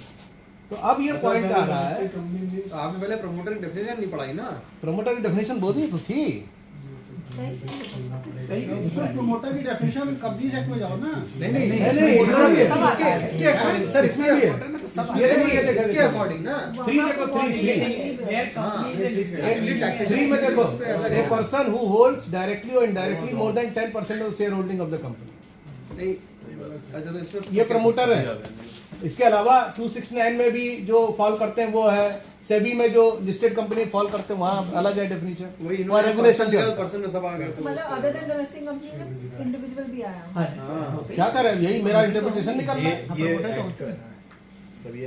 ये अपेंडिक्स में हमने रेगुलेशन भी डाला है कि रेगुलेशन में क्या क्या आ रहा है, लेकिन अल्टीमेटली जो इंटरप्रिटेशन ये आ रहा है कि अगर प्रमोटर इंडिविजुअल है, अगर शरद प्रमोटर है तो इनको ज्यादा टैक्स देना है, एडिशनल टैक्स। नॉर्मल तो देना ही देना, एडिशनल अलग देना, 2 नहीं यार, 10%। 2 के 12 हो गया, टेबल पे लाओ, टेबल पे जाओ, 2 के 12 हो गया। हाँ, 2 का 10, 9.5 का 17.5। किस सेक्शन में? ये है सेक्शन 69, खोलो भैया 69 खोलो।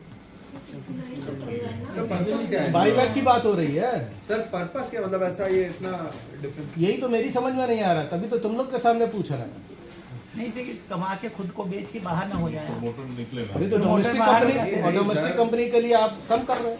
नहीं तो सर सुनिए, डोमेस्टिक कंपनी में नहीं, अपने लोगों को सर, दे सर, रहे हैं, वहाँ सर, पर सर, मार्केट में बेच के भी शरद सर, बेच के बाहर हो सकता है, ये बायबैक का प्रोविजन की वजह से टैक्सेशन का हाँ difference है। बायबैक का है। नहीं बेच हाँ, के बाहर बाहर हो सकता है ना। डोमेस्टिक कंपनी बेच के तो बाहर हो ही सकता है। इंडिविजुअल, इनमें इतना अंतर क्यों? फॉरेन कंपनी वाला होता है, चलो कंपनी ठीक से बायबैक करा लिया आप ही समय। नहीं buyback somewhere down the line पहले शेयर की बात हो रही है, प्रमोटर के शेयर वो फॉरेन कंपनी के लिए लाया गया था। प्रमोटर का राइट एस्टिमेशन, प्रमोटर को बेचना वो बाहर ही बेच लेगा, इसमें टैक्स में जाएगा ही क्यों? ये पहले मेरा इंटरप्रिटेशन यही था, लेकिन जैसे ही मैं प्रमोटर की डेफिनेशन मैंने पढ़ी बेच के निकले ना तो उसमें देखा इंडिविजुअल बेच रहा वो तो बाहर बेच लेगा, ज्यादा टैक्स क्यों देगा? समझ रहा हूँ, पूरा पर्पस यही था इसका। क्या सर पर्पस है? पर्पस सर का कहना है कि इसमें domestic company, other than domestic company का मतलब फॉरेन कंपनी। नहीं वो तो पहले था, अब चेंज हो गया। डेफिनेशन नहीं करना, पर्पस ये था कि फॉरेन कंपनी पे ज्यादा टैक्स उसको करना। कवर करने के लिए लाया गया था। हाँ। बल्कि स्पीच में भी था ये, लेकिन यहाँ और भी ठीक से इंटरप्रेट नहीं कर पाया। वो लोग, क्या चीज? अदर मतलब देन इंडिविजुअल नहीं, क्योंकि इसमें इंडिविजुअल सबको कवर होगा ना, इंडिविजुअल्स भी तो आ गए फिर उस तरह अदर देन इंडिविजुअल वर्ड डाल देते तो बस इंटरप्रेट भैया गेहूं के साथ पिसता है नहीं तो आगे इसका मतलब वो वही बात है कि गड़बड़ हो गया उसमें थोड़ा। अब इसमें हाँ यार वो इंटरप्रेट ठीक से नहीं कर पाए। अब बाईबैक वाले में अगर हम डबल टैक्सेशन ट्रीटी के हिसाब से देखें, इंडिविजुअल को भी कवर कर रहा है इससे फॉरेन सर लेकिन अगर इंडियन मतलब डोमेस्टिक कंपनी को आप रिलीज दे रहे हो तो डोमेस्टिक मतलब रेजिडेंट इंडिविजुअल को क्यों छोड़ रहे हो? वो एक कहीं उसमें वो क्या उसमें ड्राफ्टिंग कुछ मिस है। हाँ क्योंकि प्रमोटर जो प्लानिंग करके अपना पैसा निकालते थे ना, सर लेकिन प्रमोटर को अगर बायबैक ही कराना वो मार्केट में ज्यादा कम में बेच देगा, टैक्सेशन की बात ही नहीं आएगी, वो 2% ही बचा लेगा ना। बायबैक क्यों करेगा, मार्केट में बेच देगा भाई। बायबैक करके भी नहीं, अगर 2% भी अगर हम बात करते हैं वो कहेगा हम 2% भी क्यों देंगे, हम बायबैक क्यों करा के राइट एक्सटिंग्विशर और मार्केट में बेच देते हैं। नहीं तो वहाँ कैपिटल गेन तो देगा ना। एक्चुअली सर बायबैक का पर्पस क्या है? वहाँ normal tax बायबैक का purpose is to capital reduction है। कैपिटल रिडक्शन है, is the only इसमें purpose. टैक्सेशन का इसमें बाजार से कैसे बेच देगा? नहीं टैक्सेशन का क्या फर्क है? वो डिविडेंड की जगह Taxation बायबैक साढ़े करते थे, डिविडेंड साढ़े की बारह जगह buyback- अगर मार्केट में बेचता तब भी 12.5 था। ये लग गया कैपिटल रिडक्शन आपकी हो जाती है। अच्छा, अब नहीं, इसमें मैं कंपनी के एस्पेक्ट पे हो गया, प्रमोटर के एस्पेक्ट में टैक्सेशन का क्या फर्क है? अगर मार्केट बेच रहा है बायबैक में 12.5% कोई फर्क नहीं वो तो है, साढ़े तो उसको बेनिफिट क्या है बायबैक का? ये एडिशनल एज ए प्रमोटर जो उस पर एडिशनल टैक्स हम 2% में बात 10 की बात कर रहे हैं, मैं इसलिए कहना चाह रहा हूँ। अब यार सरकार से बात करें। मैं कह रहा हूँ बायबैक में भी 2% क्यों नहीं नहीं, बात मार्केट में बेच सही। के कम अब में इसमें करेंगे एक चीज ना? और जरा ध्यान देने की है। अब हम DTAA में देखते हैं तो DTAA अगर हमने अभी जैसे सिंगापुर ट्रीटी एक बार पढ़ी तो उसमें क्या हुआ, ये जो डिविडेंड की डेफिनेशन अगर हम पढ़ते हैं इसमें, dividend, the term dividend as used in this article means income from shares और other rights not being debt claim participating in profit as well as income from other corporate rights which is subject to the same taxation treatment as income from shares by the law of the state for which making the distribution is a resident. और इसके अलावा जो भी और treaty में पढ़ो तो वहाँ पे आता है ये डिविडेंड की श्रेणी में आ रहा है। तो अगर हमने ये शेयर होल्डर NRI है या हमारा आउटसाइड रेजिडेंट आउटसाइड इंडिया है तो वहां पर ये बाईबैक वाले प्रोविजन में और DTAA में डिफरेंस आए तो DTAA जो है ओवरराइड करेगा। नहीं डीटी जो बेनिफिशियल होगा वो Beneficial करेगा। हाँ मतलब जो हर बेनिफिशियल केस में ओवरराइड करेगा। ओवरराइड का पड़ेगा अगर बेनिफिशियल होगा। Sir actually I want just as an additional supplement, यहाँ पे पॉइंट जो रेज करना था वो एक और ये पॉइंट था कि let's take a simple example of India Singapore DTAA जिसका एक्सट्रैक्ट यहाँ पे ओके। डिविडेंड की definition is in front of you which says income from shares or other rights participating in profits as well as income from other corporate rights which is subjected to the same taxation treatment as in the state by the laws of the state in which the company is a resident. मतलब अगर India में suppose Indian company है, Reliance is buybacking the shares from let's say Singapore resident, then जो Indian laws के हिसाब से governance है dividend की, that is how the DTAA will tax the dividend. Okay, this is what this is. तो India में अब dividend नहीं है buyback, so we are not reading 10(4), मतलब सिंगापुर और इंडिया DTAA के हिसाब से अगर हम पढ़ेंगे तो डिविडेंड आर्टिकल से बाहर है buyback. Okay, so we are not under dividend article. तो अब हमें क्या पढ़ना पड़ेगा? Capital gains article. Capital gains article is there in article 13 sub clause 4A। Article 13 is the capital gains article और उसमें एक क्लॉज 4A है, वो ये कहता है कि gains on alienation of shares acquired before 1 April 2017 in which in a company which is a resident of India shall be taxable only in the state in which the alienator is a resident. तो मतलब source country के resident country के पास rights है। Resident means कि जहां पे NRI है, Singapore के पास में टैक्सिंग राइट्स हैं, यही तो है, और इंडिया के पास में टैक्सिंग राइट्स नहीं है। So Reliance is buy backing the shares of its own shares from a Singapore resident. So tax will not be in India, tax will be in Singapore. But dividend अगर आप पढ़ोगे तो dividend में taxing rights are with India also and Singapore. आपको credit मिलता है FTC का, okay, under section 90. But here specifically for shares which are acquired before 1st April 2017. उस केस में अगर अंशुल भैया ने 1 April 2012 जब वो CA बने थे तब शेयर खरीदे थे and now he is selling off, then he does not have to pay tax in India, but he has to pay a tax in Singapore. If Anshul Bhaiya is a NRI in Singapore.